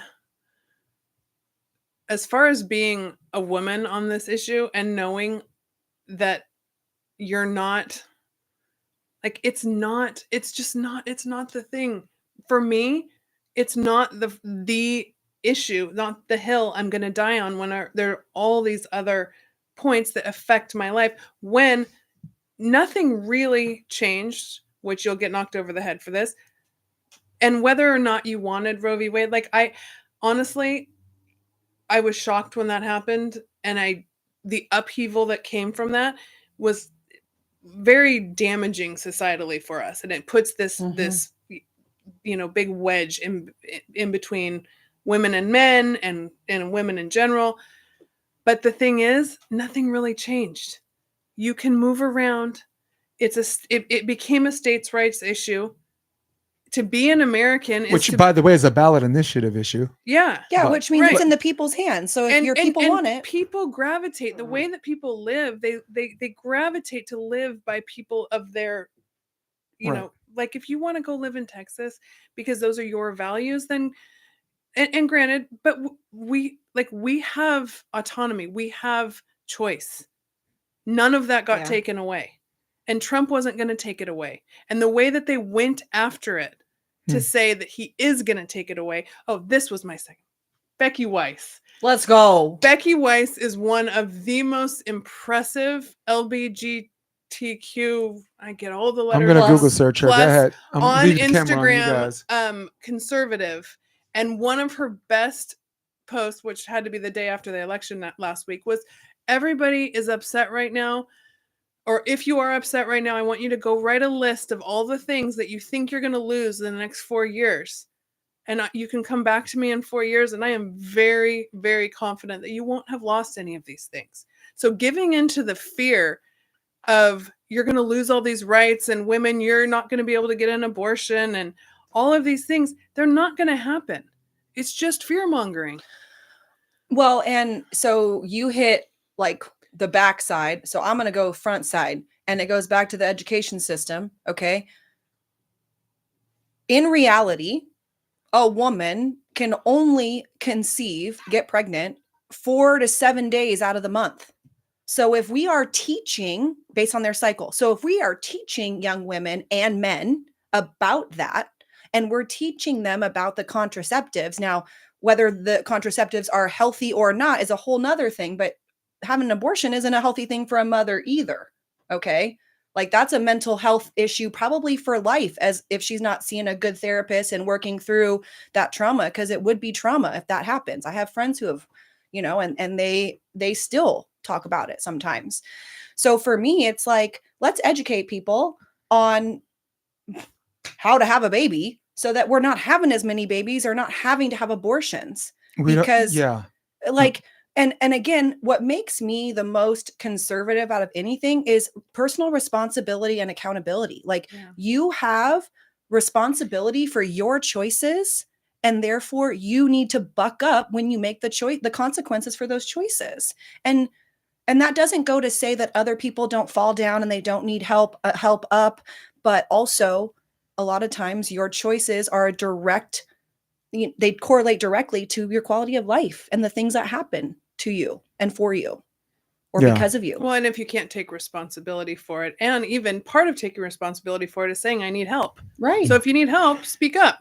Yeah. Right. Nobody has to do this alone. And Wendy, that's a brilliant point. That's a brilliant point, because people think that taking responsibility and asking for help are mutually exclusive, and they're not. No. It's a very binary, and more often than not, it's a very binary thing. Look, I screwed up. I'm human. I have a self-correct gene though, that wants to self-correct, but I can't do this by myself. Please help. And I think that's when the Democratic Party, not the Democratic Party, but democratic values. Yeah. I don't even want to use Democrat and party in the same sentence anymore, because I still have democratic values. Yeah. I believe in 100% women's autonomy to a woman's body. I am Mr. freaking pro-choice, and for all the reasons, just talking to you guys, and I grew up around, I was the only guy that grew up in my house. I know, I understand what it's about, and I understand that whether you decide to have a baby or not, that's a decision you're going to remember. So whether you have a kid and you grow up with that kid, you're going to remember that decision. If you decide not to, you don't. This is not like an easy decision to the mentally sane. No. And I don't mean to leap back in, because nobody wants to talk about mental health, and I really, and we keep coming full circle back to that, and still I don't want to talk about mental health right now. Oh, just get an abortion. Right, my body, and people are just crazy. So my democratic values lie with that, right? And when you think about the actual science, right, when a life form actually has a central nervous system, when they Yeah. actually feel pain, or what you consider a life form, are two different things, right? Right. Yep. You don't want to kill any life form. All right, guess what, fellas, you ain't getting your dick sucked no more. You know, more blowjobs for you, no, son, because sperm is a life form, right? Right. Girls, you ain't masturbating no more, because all you do is killing eggs, right? Eggs are life forms, right? If it ain't eggs, it ain't breakfast. So so what I don't like, and this is where religion comes into play. People pick and choose things that they want to beat folk up with, Yep. Mhm. right? Yep. If I'm going to put it in a religious perspective, I will say it like Pastor Dewey said: you cannot evangelize and antagonize at the same time, No. right? No. You can't. You're talking No. about, I mean, even how we eat, right? Like people don't want to eat me because it's a living thing, but I'm like, a plant's a living thing. But they decided what living thing is more important to them, right? Right. Yes. That's their arbitrary. Do you understand what I'm saying? Yes. You Yes. These people pick and choose things they want to beat folk up with. Yep. Okay. I'm trying Go, to Wendy. find. I just listened to a great podcast last week. I don't think I shared it with you, but it was with it was on Aubrey Marcus and his I'm looking for the priest's name that he interviewed, because he's an excommunicated Catholic priest, Right. and he is a mystic, and the conversation that they had on this topic was exquisite. Yeah. It was so well thought out, broken down into 5 different platforms, like 5 different principles, that if society could have conversations like this, we would be in such a better place. Yeah, we would. And Yeah. it like, I would clip this part of this conversation and bring it to so many different places, because in my kitchen table included. And I'm Catholic. Right. Now, that every single time I get into this spirituality versus religion has done a whole number on trying to control people. Yep. Spirituality and faith allows you to keep asking the question, and you're going to bump up against stuff that makes you super uncomfortable. The question at that point is, can you keep pushing? Can you keep going? Or are you going to fall back into safety and say, I have to belong to this group? And then are you going to be like, I will say, I'm Catholic. Okay. Catholics could say, she's not Catholic. She thinks this, this, and this. Mm-hmm. But can I still walk down the street and say I'm Catholic? I can. And right? I Right. mean, who gets to say what you are? And for the first time in my life, a Republican or someone that leans right on this issue unfriended me over this discussion. Mhm. And it was the first, because again, I sound like I'm chilling with the right wingers, but I've never had a Republican on Facebook or whatever. Like, I had people that thought their election was stolen, and I'm like, Yeah. you're full of shit, and they're still my friend. Mm-hmm. Hillary lost. I was like, yo, there was more to it than that. Unfriend. So this was the first guy that just kept saying, "What does your Bible say? What does your Bible say?" I'm voting for Trump because of Jesus said this. Jesus said that. And I'm like, I just said, look, who we vote for moral reasons, I understand that. But the candidate themselves, you cannot attach morals to the candidate. This is not a moral arena for them. This Right. is a political one. God has better things to do, right? It is their job. I'm not looking for someone who's perfect. I'm looking for someone that A, makes the least mistakes, and B, is either green enough or masochistic enough to give a shit about their constituents. All right. Right. So Yeah. what I tried to say was, it is not the function of Christianity to make someone do something. If anyone that's No. ever carried a Bible to church, and I'm going to go single camera on this, anyone that's ever carried a Bible to church knows that the one thing that God did not take away from us, that God wouldn't even let the devil take away from us, is our free will. Yep. Mhm. If someone's having an abortion, you would disagree with that and you think it's a sin. It is their choice to have it and deal with God. And according to your own religion, you Yeah. shitty Christian, right? It is their function to sin and deal with God. It is not your function to say they're not allowed to do this because you believe in God's will. Because what you're doing is you're playing God. Yeah. You are in essence playing Right. God. And if you're a real Christian, that's you're in deep shit. Right. It's the same thing that comes up. You're in deep doo-doo. And it's the same thing that comes up on the abortion issue versus the capital punishment. Right. If you're going to be on one side of one and one side of the other, like you support know? the death penalty, but whatever. Yeah. Yeah. Well, yeah, that's about life is precious until the kid's born. So don't get me started on that. But go ahead. I think it also goes to like, we talked about stereotypes at the top of the episode and like how people get stifled into certain things. It's like, I can be a Christian and I can be pro-choice. It doesn't have to be mutually exclusive because I can have like, I don't need to live in a box. I can do lots of things and believe lots of different things and still be a good human, a connected, loving, helpful human. Wendy? You can also have things that you personally adhere to and not put those on to society. 100%. Right? Facts. So yeah. I also think Christianity or any religion is unique because you can pick and choose scripture for all the right reasons too. Mm-hmm. Right? Again, we're still stuck on Orthodox Christianity. There's nothing wrong with having a book or a religion that says, don't kill nobody, right? Don't steal shit, right? We're talking about the 10 Commandments. Don't lie on nobody, right? Don't cheat on your wife. Take one day of the week and do nothing. I'm good at doing nothing. You good at doing nothing? Yeah. Yeah, I'm totally getting better every day. I'm totally fucking frigid, man. I'm good. I'm really good at doing nothing. So, right? Yeah. So if you choose to take scripture and evangelize and say, hey, this is what I'm about, and you want to know more about this, let's have a conversation. Or you can go the other route. In fact, Pastor Dewey said it best. I'm going to spin this. DJ, spin this.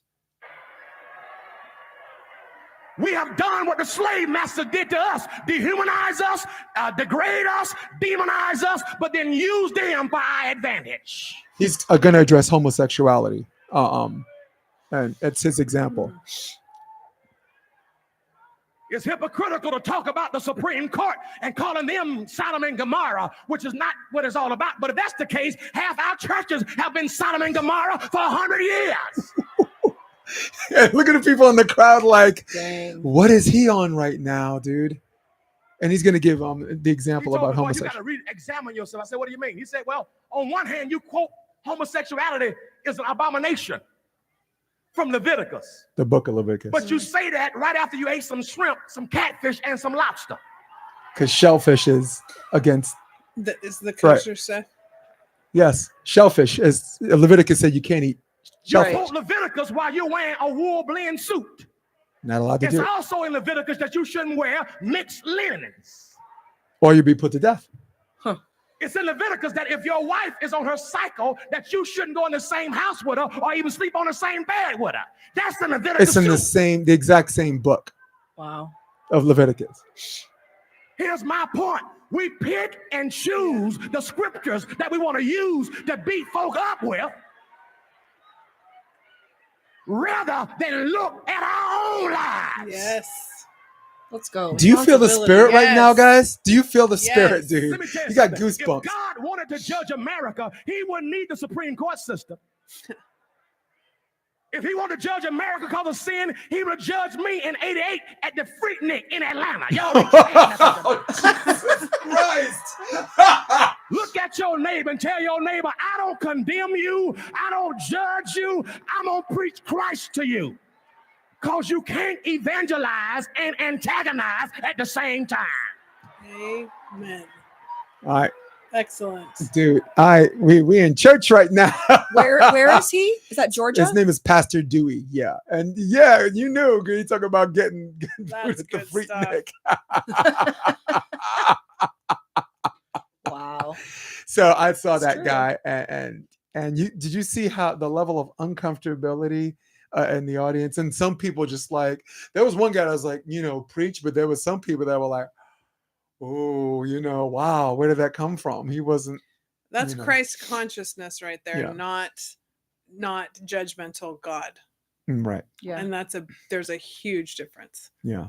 And that's where I was getting at with this whole abortion thing. We use religion and when it's convenient for us. We use and sometimes again, you can use your power for good, or you can use your power to beat, like he said, to beat folk up with. Mm-hmm. And you're not, and don't come to me as a shitty Christian and think you can evangelize Mhm. and antagonize at the same time. Well, and That's not how it works. Sorry, Wendy. I don't cuss a lot, but the whole concept of shitty Christian, like, who's gonna cast the first stone? I mean, at some point, we are all so imperfect. If one more person, you can bring it into the abortion issue. You can bring it into people saying, "Oh, I didn't want to vote for Trump because his character, doesn't match yours." Like, please. Yeah. Everybody's afraid of having something, me included, having something cast upon you. Someone might say something and you're like, oh gosh, I didn't want that to get out there. He's out there with his shadow, like on his character. He's on fire, showing you all of the things that he's done wrong. Some of the political stuff, like, I don't want to go down that route. Right. But what you're getting.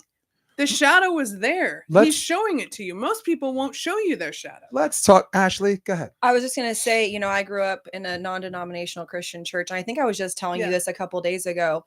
I had this basically intuition at a young age where it's like everybody picks and chooses the things that they feel like everyone's got skeletons in their closet. And depending on what your perspective is, those skeletons may be good, bad, or otherwise. So who am I as a Christian who drinks alcohol, whatever, versus somebody who's smoking weed or has a pornography issue or whatever? Like, I am not here to judge you on whatever you do that doesn't match in religion or Bible, because we all doing something. Take care of yourself, which is what he was saying. Yeah. And a good church it's like an inside joke, right? It's a secret handshake deal, right? I'll give you an example. I grew up Coney Island Gospel Assembly. I sang choir for 6 years there.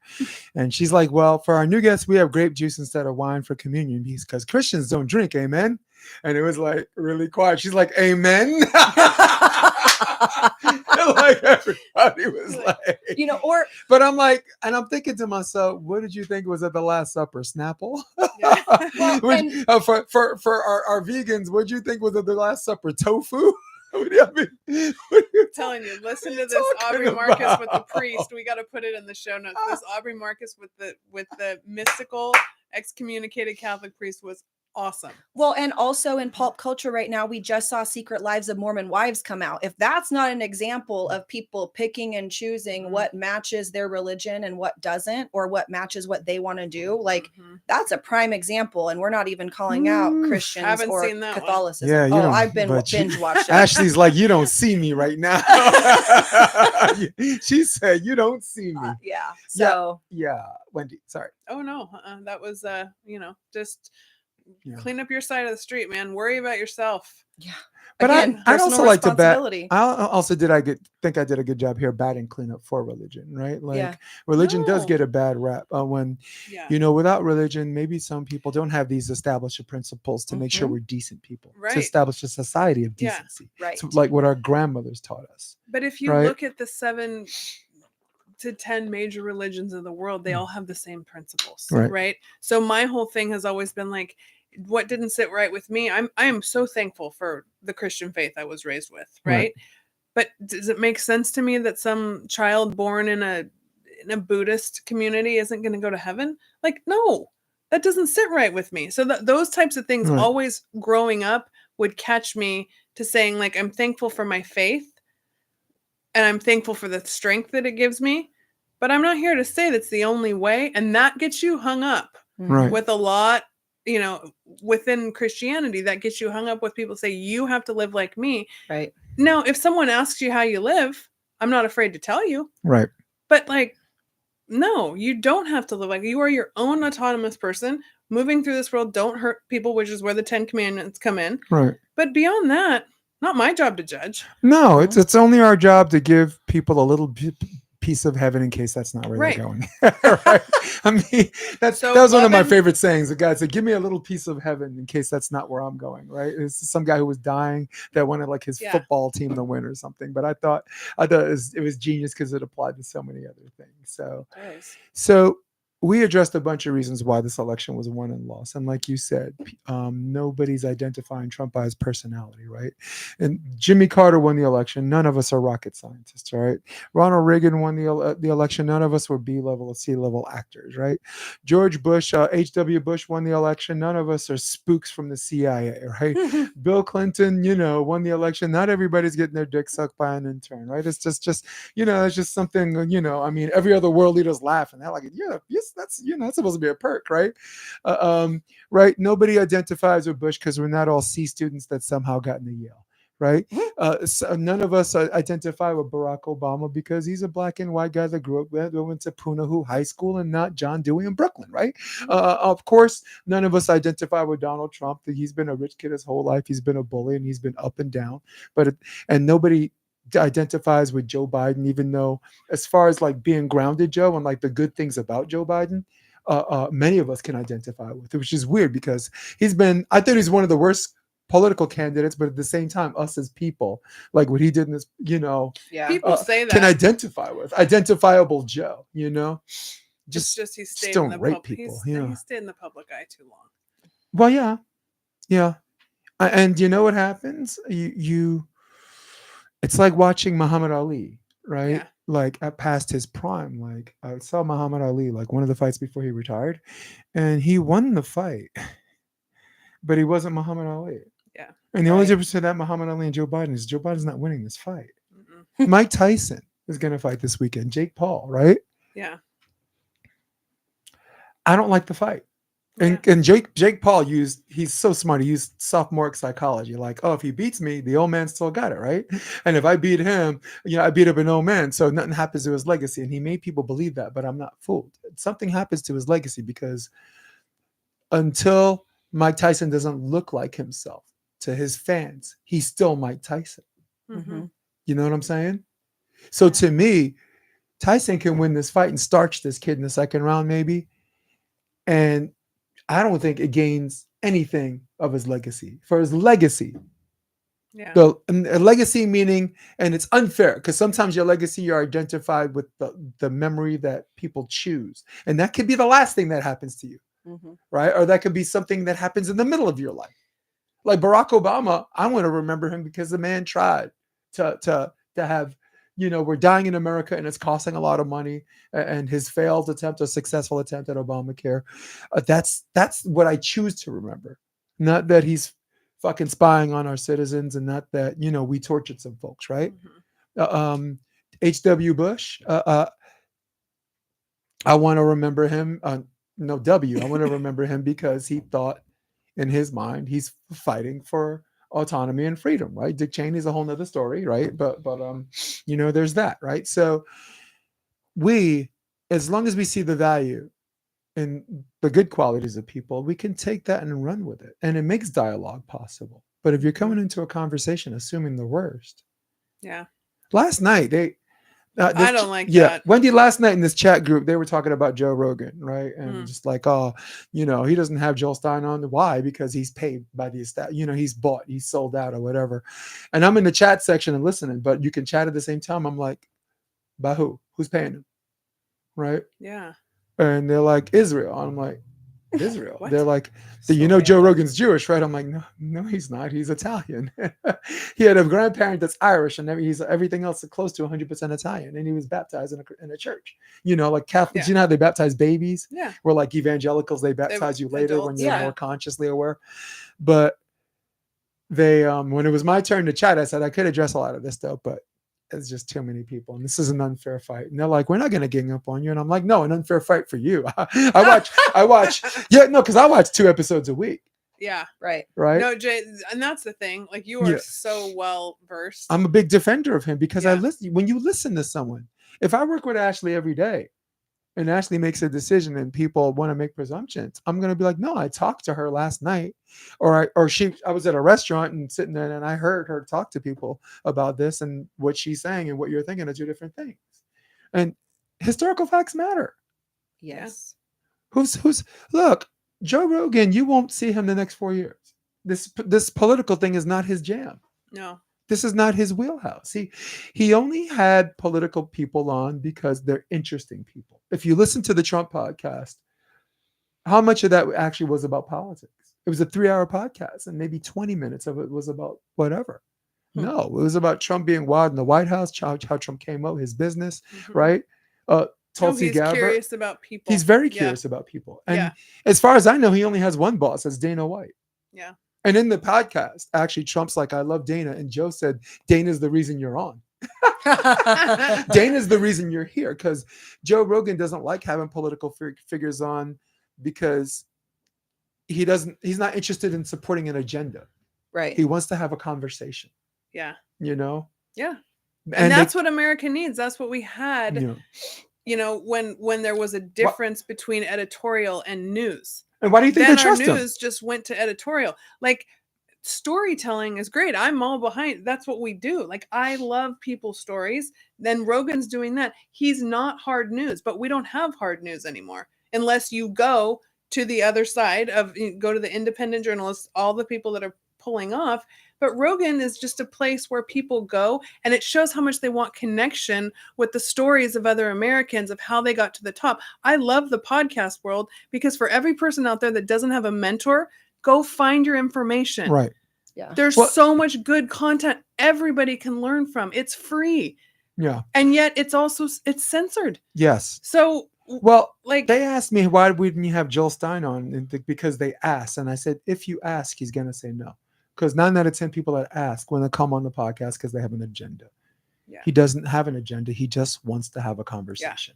And whatever spills over from that, if people are politically curious or curious about the medical or whatever, and if he feels like what he said was unfair, then his agenda changes and he's like, I got to provide some balance. I'll get this guy on, right? Yeah. Like when he had Dr. Malone on, right? 2 weeks later, he had Dr. Offit, who was Biden's COVID response team, right? He had Sanjay Gupta, who was like the medical professional for CNN, right? Which, by the way, he did spend some time and called him out, right? Mhm. And the reason why people trust this pothead comedian, who, by the way, and I'll finish by saying this, does not want you to come to him for political advice. He said, don't. If you want to talk about Israel, Dave Smith, that's the comedian that's educated on that. You guys, do not come to, if you're coming to this show for political advice, don't. He was very specific. Yeah. So why are you mad at someone who's explicit about not coming to him for advice? We're just having a conversation, but yet major news networks that are backed by millions, if not billions of dollars, that want you to come to them for the news. Yeah. Do you see what I'm getting at? You don't hold them to the same account. Correct. The people who are paid, that's their sole function to bring you the news. And they post on social media, lie. They lie with impunity. And by the way, those posts stay up, right? Right. Rachel Maddow said you cannot give it because you can the once you get the vaccine, you cannot transmit it because you can't get it. That post is still up. Sick. When we found out, Wendy, right? We're not going to exploit this, but I will say the European Union a parliamentary hearing, Pfizer has to testify under oath that they never tested the vaccine to see if it prevented transmission. Because what you say to the media and what you say under oath are two different things. And I know I'm spinning too far, but the point I'm trying to say is we're looking to people like be better media, right? Because you're making better human beings. I saw you had a politician. What was her name? Sharon Jackson. Sharon Jackson. How was that? She's awesome. I got both of you on camera. Let's talk a little bit about her. So Ash produces it, and I get to have that awesome conversation. And she is an incredible human being. And I've had dinner with her, and she's just light. You just took the word out of my mouth. She's a light. So we got hooked up with her through Veterans in Pain. Sharon, if you checked into that podcast, she actually had a stroke, and due to the help of not integrative peptides, LifeWave peptides patches and LifeWave. Yeah, that's how we found the LifeWave. She almost, you can't tell Like if you saw those clips, she talks relatively normal as if a stroke did not happen. And so she is just trying to bring health, like real healthy stuff to the marketplace, right? And that's, bringing it back to where we're into at. the whole problem in the VA system. Yeah. So she's a huge advocate for veterans to have the quality health care that they deserve, and all of the avenues that now are opening up, which RFK is going to help open up so many things that advocate for veterans' health. But then beyond that, I always see veterans, one, they deserve the utmost and the best, and you being one of them. But veterans are such amazing mentors and people to look for, because the people who are out in America, if they can see a veteran get through something, they can, it's such a story to tell. It's such it's going to activate that part of you that's like, hell, if they can go to hell and back for me, I certainly can do this lift over here for myself. Yeah. For myself. Exactly. There's something about boot camp, right? And AIT, Advanced Individual Training. So after boot camp, you learn about your job. I was a diesel generator mechanic, right? Yeah. So 8 weeks boot camp and then 16 weeks, 4 months of learning about diesel generators, electronic maintenance, and small engine repair. Huge. 9 to 5, which is equivalent to 4 years of college, because I didn't. That was 4 Right. years, just gangster stuff. But you're still training. They still PT you to death. You're still, doing the push-ups and running and maintaining a discipline. But listen, just like the Bible and just like Christianity, the art of just getting up in the morning and making your bed. Yeah. Congratulations. You just completed a task that might be inconvenient, that you didn't particularly want to do or not. But now, no matter what kind of day you've had, you go back to your bedroom and that bed's made and you feel a different way. All because so taking care of these little tasks, right? Addressing people as sir or ma'am. I mean, some people get insulted by that, but I've always said it never hurt, right? There's also an element of chivalry that of how you treat the opposite sex, including women, how they treat other women, and women how they treat men, women who serve in the military. Yeah. These are all. It was just I would like to say I'd like every man to do that, but I know it's not. I kind of changed my mind a little bit, but I think it would definitely help. But it definitely shows in you, Jay, the way that it informed the way that you have risen up through the ranks, because firsthand that self-actualization and the things that you get to do every day and the depths that you get to dive into and learn are because you did all those small things to get through the hard stuff. And you kept showing up for yourself. And then all of a sudden, when you keep showing up for yourself consistently, you start to show up for other people. Yeah. And you use your day, even though you're not in a situation where you could go play volleyball a day if you wanted to. I could quit volleyball forever and just be a stay-at-home dad and take care of the most fantastic kid I've ever met. Which again goes back to my family, 2 parents in a home, safety. Self-actualization is a gift. Yeah, I'm a child of a single mom. You are such a good example of what happens if someone has the discipline to show up and do the good things when they don't have to. Yeah. We get that about Gabbard too, right? Yeah, and Gabbard's one of them. But it shows because of that discipline that you learned early, and that is one of the good things about the military. Yeah, I mean, HW, Bush's father, he's got that. He's a spook, but he's a fighter pilot for a while. McCain, no matter who you voted for, but being held, captive for a few years and not giving up the goods. I mean, Seriously. but the concept, the superheroic concept of running towards a problem instead of running away from it. That little Captain America thing, is what I'd like. When my friends used to call me, because that's what I reflected. And not because I'm fearless, but because I'm scared, apprehensive, and scared out of my mind. That's the big secret. Nobody knows, right? And that's how I guided my life. Like volleyball, I could go to a grass tournament as a number 1 seed, and then there's some new seed that's the last seed. They're my first game in pool, and I'm supposed to roast this team, and I'm like, I need to go to the bathroom. I can't. I am afraid right now. I just need to do that. What we call the ammo dump. What the guys call the ammo dump. So listen, I know we're running out of time, but I wanted to leave just enough time to remind men that you can still vote for a man and still feel like a man. So, for the benefit of all men out there, this is how I don't want you to behave. DJ, spin that. A barrel-proof bourbon. There it is. Ready? And sorry. Go. I'm a man. I'm a man. I'm a man, man. And I'm man enough. I'm man enough to enjoy a barrel-proof bourbon. Neat. Man enough to cook my steak rare. Man enough to deadlift 500, then braid the out of my daughter's hair. Hold up. Who says braid the shit out of your daughter's hair? The daughter gonna be like, yo, dad, mom, Ow. mom, Help. mom. Sorry, I'm yelling at you. No, you're not. Sorry, let's go back. I'm afraid to rebuild a carburetor. I eat carburetors for breakfast. I ain't afraid of bears. That's what bear hugs are for. I'll tell you another thing I We sure. gotta go back. 500, then braid it. We gotta go back to that. You think I'm afraid to rebuild a carburetor? I eat carburetors for breakfast. I ain't afraid of bears. Oh, go back one more time. Rare. Man enough to deadlift 500. We're gonna hear the carburetor thing again. You think I'm afraid to rebuild a carburetor? I eat carburetors for breakfast. I ain't afraid. Dude, Where did Wendy? did this actually hit the air Wendy, on TV? listen, guys. Right, we're afraid. All right, I gotta get the split screen on you guys when I say this. Ready? Okay, Uh-oh. Wendy, Ashley, That's trouble. you cannot spell carburetor without carb. You cannot spell carburetor without carbs, baby. No, you can't. That man can eat a carburetor Substantial. for breakfast. Yeah. In fact, I don't know. I think he can. The carburetor is probably dessert to what his actual meal was. But let's Carbs with the side continue.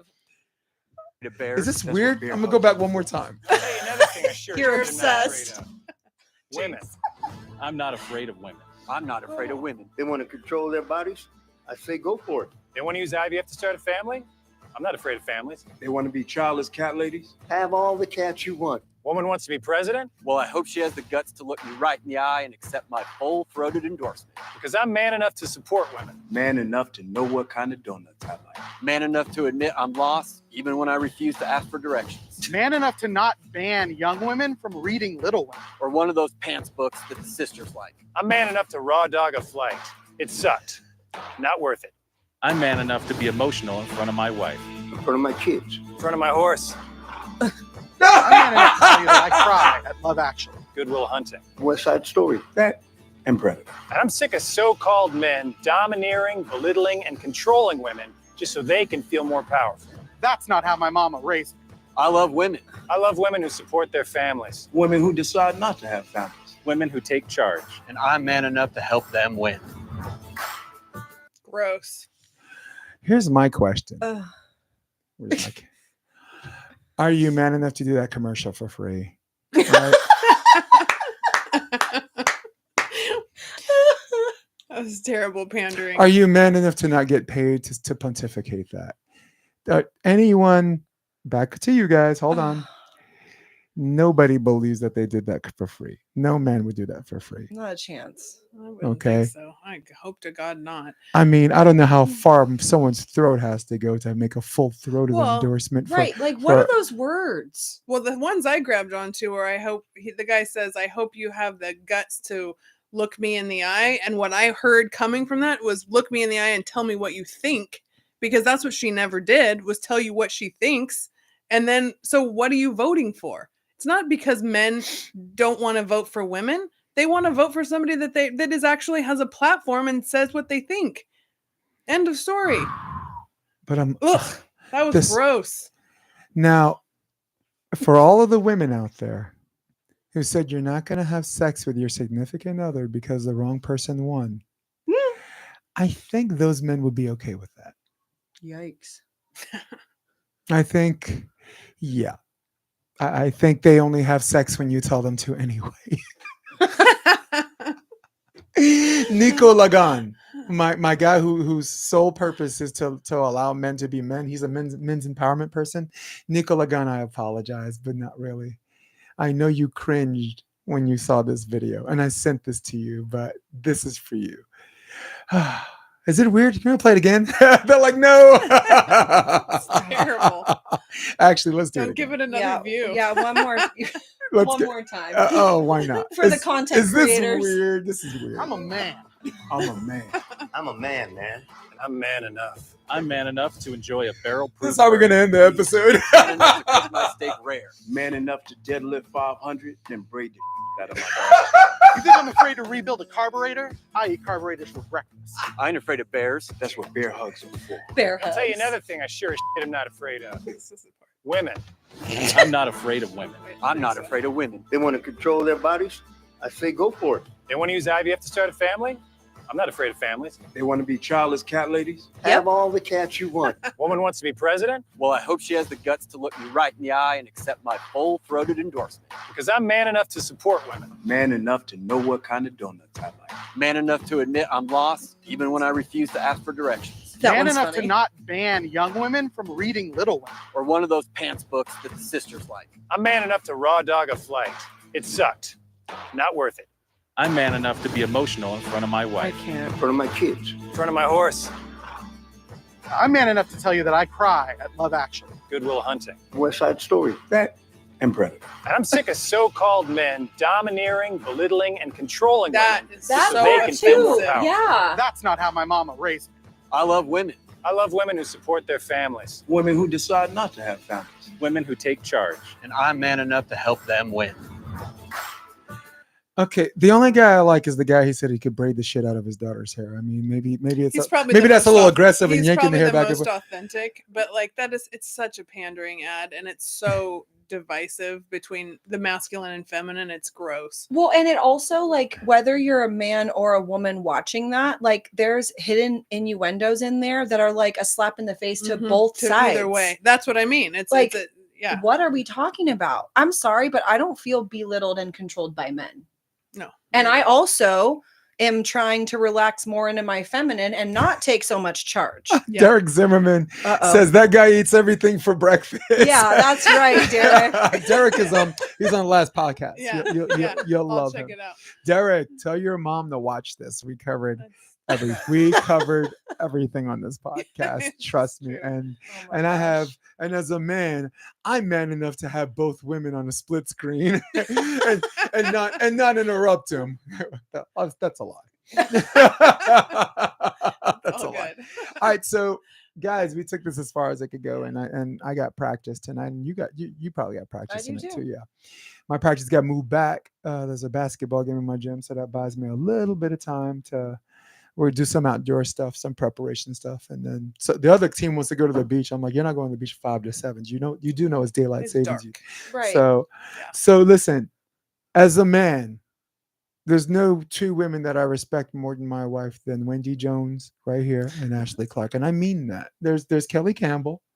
She's great. Yeah. Just We're both fans. she's the beauty. She's the beauty, the balls, and the brains, huh? Isn't she? Isn't? She's pretty. Did I awesome. get that right? She's awesome. She's the kind of person that guys wait for that would rather stay single the rest of their life on the off chance they have someone like that.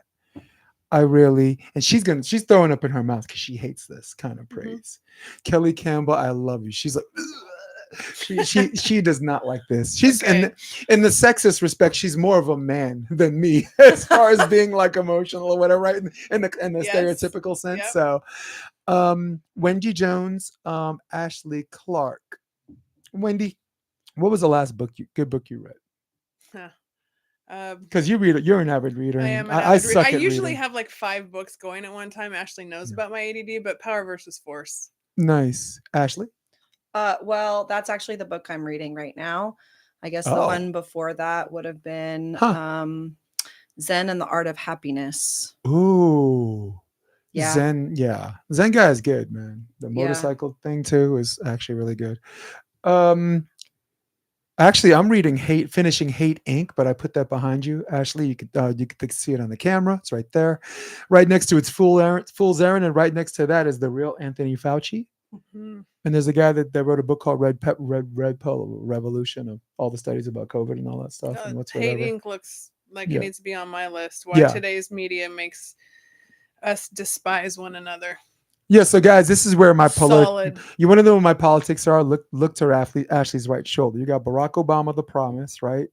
You got Scars and Stripes by Republican Space Ranger Tim Kennedy, and then you have Matt Taibbi, who used to write for the Rolling Stone, who's now politically homeless because that's talking about how the left and the right weaponize against each other. What's the last good movie you watched, Wendy? Last good movie. I was watching Was The it Help. Sound of Freedom again? Oh god. Yes, that movie's amazing. Yeah. I was watching The Help. The Help? Yeah, I Nice. love that movie. Okay. I just watched the Twisters, the second Twisters movie. on the plane this Nice. weekend. Okay. I thought it was actually like most of the time Oh, the what sequels was- aren't that good, but I thought it was a very good story. How about Champions on the way home from Boston? Oh yeah, Champions. Highly recommend that one. Nice. I watched The Yes. Equalizer 3, the worst of the three Equalizer movies, but cinematography wise, Oh my filming it God, in that's my Altamonte in boyfriend's Italy. favorite movie. I can't watch that. My movie. favorite scene is can't, when I he's like, can't. "Is that It's is that a disgusting. Timex?" I, And then he's like, I'm "No, it's," and he this. grabs the I'm like median this nerve. the whole time. He's It's like, "Right there, awful. right there, right there." Yeah, it I was love excellent. that's your Yeah, favorite movie. That's so great. yeah. What's the last movie I watched? So, Okay. So what action film star did you like growing up? Bruce Willis. Me too. Bruce Willis. There are a lot of them when I grew up. I mean, there's Jean-Claude Van Damme. There was, I'm old enough to remember Chuck Norris, but young enough to remember Jason Statham, right? So, Yeah, Ash? I just remember. Yeah. Die Hard on Christmas Day. That's why they say Die Hard's a Christmas Yes. movie. But remember Christmas going? movie. Yeah, but that's I'm going to We're count older. to 3. yeah. Well, the best bad guy ever, Alan Rickman, right? Who was also in Robin Hood, Prince of Thieves, Kevin Costner. He was the bad Oh, I guy. love that. That was Sheriff Nottingham. That was Alan Rickman. Yes. I like Gerard Butler a lot. Oh God, he's Gerard great. Butler's Oh, gnarly. Major crush. Yes. Come on, you Major see my crush. fist? Where's No. my fist on the camera? Yeah, but Ah. he's sweet. I know, but he's such a badass. I know he is a bass, but he's so sweet. And Mavericks, Chasing Mavericks. Yes. And the Peanut Butter Falcon. Oh my God, I love him. 300. he's I freaking mean, with great. you. you can't mess with I've 300. still never He's seen hoeing that movie. people. Yeah, well, it's probably not for you. You'd have to recalibrate for that. There's many of those. Favorite comedian? You said it before. It might be the same. Chappelle. Yeah. Dane Cook. I like Dane Cook. Yeah. He's Where'd you such get the pink 50s, Grandma? Oh God. The beekeeper, Jason Statham. That's what my man Derek said. The beekeeper. Yes. I go Chappelle, but I'll go chronology. I grew up watching Richard Pryor. Yeah. And then mid to late 80s, I liked Eddie Murphy. Then I liked Andrew Dice Clay. And then Chris Rock. And then of course went back to George Carlin. And then God, he Bob was Hope. legendary. And then make mine Chappelle all day, every day. Yeah. Pool or beach, Wendy? Oh God, I'm gonna say beach. I've lived here long enough. That's a big shift for me. Fresno girls Yeah. like Beach. pool. Fresno girls look Nice. like this.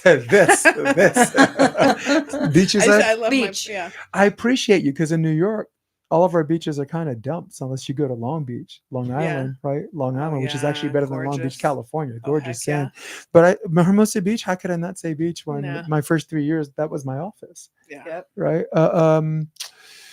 Game of Thrones or Harry Potter?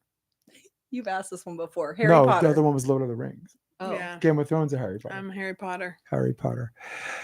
Dude, gotta go Game of I've Thrones. never watched Game of Me either. Thrones. You want to talk about some cutthroat? Yeah, see, that doesn't They work were for me. It no, but not stresses me literally, out. but It stresses me out. no, I but feel like too that much. betrayal stuff. Oh my God, never Yeah. piss off Tony Hinchcliffe. Derek Zimmerman says Tony Hinchcliffe. We were just talking about that guy, man. We just said that the floating island thing probably would have landed better if he talked about Staten Island. Oh. And it's crazy because he's in New York, and Right. every New Yorker wouldn't have booed him. Everyone would have been like, "Oh," and then clapped, right? So, Right. yeah, but no more negative things. So next year, Derek, I'm gonna be known as Hater J. But for now, Wendy Jones, let's talk about Be Better Media. Little brief synopsis on the website and what you guys have been up to. Yeah, so we have to it's amazing the opportunities that have opened up in the last week. And Ash and I have been working on this platform for quite a few years. And really, like, Be Better Life is a place to come to really embrace your own autonomy and authenticity. And Ash is doing wonderful things with coaches, athletes, and parents with human design. And Be Better Media now has life to be able to tell these stories. But you guys, Share the as much struggle as you is can. real. The struggle is real with the algorithm. Yep. Yes. And it's okay. We're fighting through it. We're working against it, and we're finding our way through. But it's the struggle's real. Well, and to reiterate, the struggle is real because we need people to share it, to comment, to like it. Like even this show, like if you are not watching it, we are not able to put The our algorithm's a authenticity motherfucker. out Yeah, there. it is. Yeah. I have 34,000 subscribers. right? With Attaboy. 34,000 subscribers, this live Right. should have probably have a better audience, Yeah. you know, but It's hard to can't find talk about stuff. Israel. No, it's you hard know, to find of course. stuff, and Jay, it's my hats off to you for the consistent effort you put in every day to grow your show, because it's not easy. And I will say, like, you know, finding your way through is it's part of the entrepreneurial journey that I do love, but it's a grind. It's hard. It's really hard. You do know you had a lot to do with that though, right? Because you remember when That's how we met. I was going through this. Oh, and yeah. Remember I was going through this and I'm just like, I don't want to do anything anymore. Just sit in the hall and play video games to hell with everybody. And then I'm at Starbucks wearing a mask, right? With my nose sticking out, which defeats the purpose of wearing a mask, because that's what all the employers are doing, right? Right. And you got this person down, right?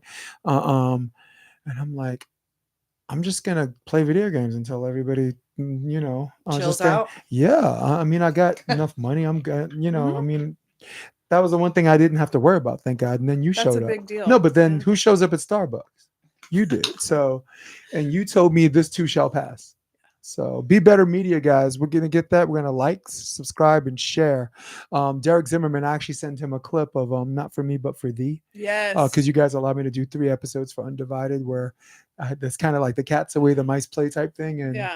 And you guys have seen that because I've recited that before, but I did a much more cleaner version. I suited up, faced the camera, had the, you know, like the menu, the table of contents. So very organized. Maybe we'll do a little bit more of that. In fact, I used the Undivided thing as the thumbnail for this. Cool. Beautiful. So, but I didn't know that.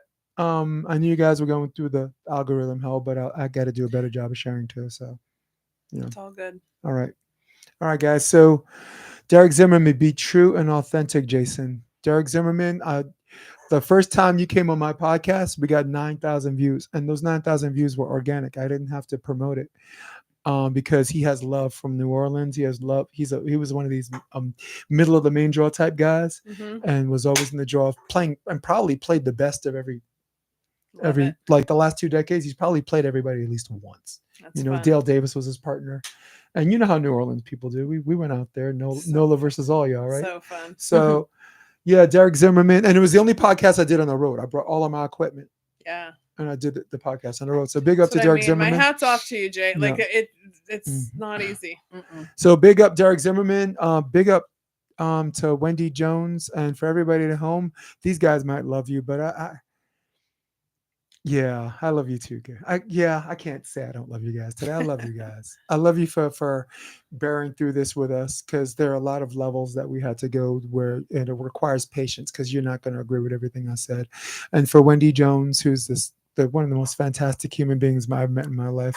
Ashely, who went from support system to this amazing leader and also amazing human being and a fantastic coach. And how about that for good traction? We did that little coaches that 4-way coaches corner. She represented the West Coast. Yes. So we had a Texas, So much New fun. York. Perfectly So suited. 4-person panel, Yeah. Texas, East Coast, California, Ashely Clark. For my man Derek Zim, who took the ride with us.